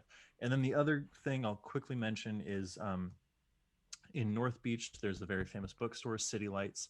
The founder of that bookstore, Lawrence Ferlinghetti, San Francisco's first poet laureate, passed away at the age of 101 last week. Oh my god! Wow. And it's been pretty cool. There's been a certain energy down there. You know, people have lined the sidewalk with chalk and written his poems and drawn his picture. And I walked in there the night after he passed and bought a book of his poems. And but the mood in there was, you were entering a funeral parlor. You know, everyone had their head down because the workers, you know, this woman's ringing me up and, you know, how's your night going? I was like, good. How's yours? She's like, it's okay. And Wow, just really. like, moved by it. yeah. So, you know, I was like, hey, you know, I held up the book. I was like, I'm sorry for your loss. And she was like, yeah, thanks. I was like, okay. What was the name of the poet? What's his name? Lawrence Ferlinghetti. But I mean, I was starting to read his book, and he's absolutely insane. It's like, the death of poetry is coming from the automobile, and it's like, it's 1980. Like, are we still calling it the automobile? You know, it's yeah. So kind of interesting. I've been kind of diving more into the literary side of things, and just kind of like, oh, fascinating. But yeah, City Lights Bookstore, Lawrence Ferlinghetti, and High Top Films, Batman Forever. Check that out. Just to come back to the Batman Forever stuff, because Yes. I watched, once again, this is just one of my watch throughs that I did during the pandemic. I watched all 4 of those original Batmans before the Nolan Batmans, and I got to that third one, and I remember that from my childhood, Batman Forever, and I like hated it. Really? Like, this time when I watched it, there's just a lot of stuff I didn't like about it. And probably the most offensive is not the right word, but the one thing about that movie that just rubbed me completely the wrong way was Jim Carrey's performance as the Riddler was just so. I mean, he's doing Frank Gorshin from 1966 Batman, you know. Yeah, I guess maybe that was what they were looking for this movie, but it just, like, for me, it just Yeah. hit in all the wrong places. Where I just had finished watching Batman 1 and 2, Batman and Batman Returns, and I just thought those were so fun and so good. Yeah. So when I yeah. got to this one, man, there's something about that Jim Carrey, and it was So like right when he- all the he Jim dives Carrey into- stuff, right? He dives into Jim Carrey's performance in this video. Okay. Um, I'd and love to. it's- I'd love to check it out. If it's Yeah. misunderstood masterpiece, I definitely misunderstood. Yeah, I mean, I don't think it's a great movie, but I have very fond memories of growing up with it and everything. I tweeted out about how, like, I went to see it at the theater and the projector was broken. I remember that moment of the greatest disappointment at the movie is, what, I Right. can't go see Batman. I've been waiting all fucking week long. Right. It's such a trip. So it's, yeah. I'm gonna check it out. I'm actually hitting subscribe. He just got his new subscriber. Yeah, dude, me too. He feels top. the way about particularly Batman and Spider-Man are my views of those characters align with his perfectly. So I really enjoy his videos. Yeah. Well, I can't wait to watch that. Dope. Right on. Nice, dude. Mag, thank you for coming on, man. Where can we Thanks, find Matty. more of your work on the internet this week? Oh, I have at Matty Making Music. That's my music IG, and then me and Sean are the Sonic Writers, and we have at the Sonic Writers. And I think this is a perfect time, Sean, to announce Oh yeah, we're releasing another EP. we're releasing so, another record. yes. That would be Yes. Yeah, it'll be in March 26th. 26th. March 26th. There we go. So 5-song more info EP. about that. Yeah. More info on that will be coming up, and that's at the Sonic Writers IG and all that good stuff. So yeah, that's Right what we on. do. That's and then I also am on Twitch for my gaming, and that's at Matty Worldwide. I play video games and just fool around with my friends. It's nothing huge, but it's fun. So Hell yeah. that's a me. Wonderful. Jonathan? Yeah. You guys Where can can- find me. Sorry. You guys can find me on Instagram at Sean Day Music. Website SeanDayMusic.net. And yeah, check the Sonic Riders out at the Sonic Riders. Matt and I produce music together, and we also stream on Twitch as well. Thursdays at 3 o'clock. That's right.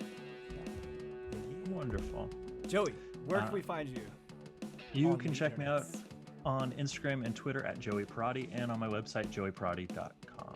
You can check out the show at Top 5 Pod. That's TOPFIVE 5 POD on Instagram, on Twitter, at Gmail, on YouTube, on Twitch, on Anchor, on all of them.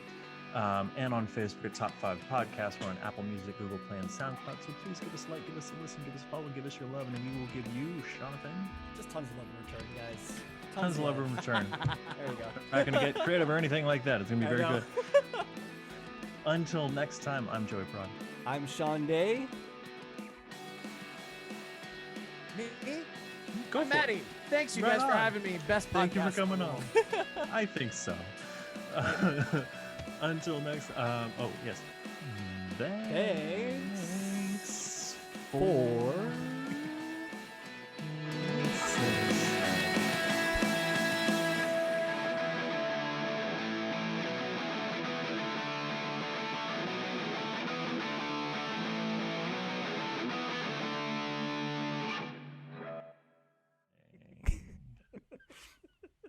Yes.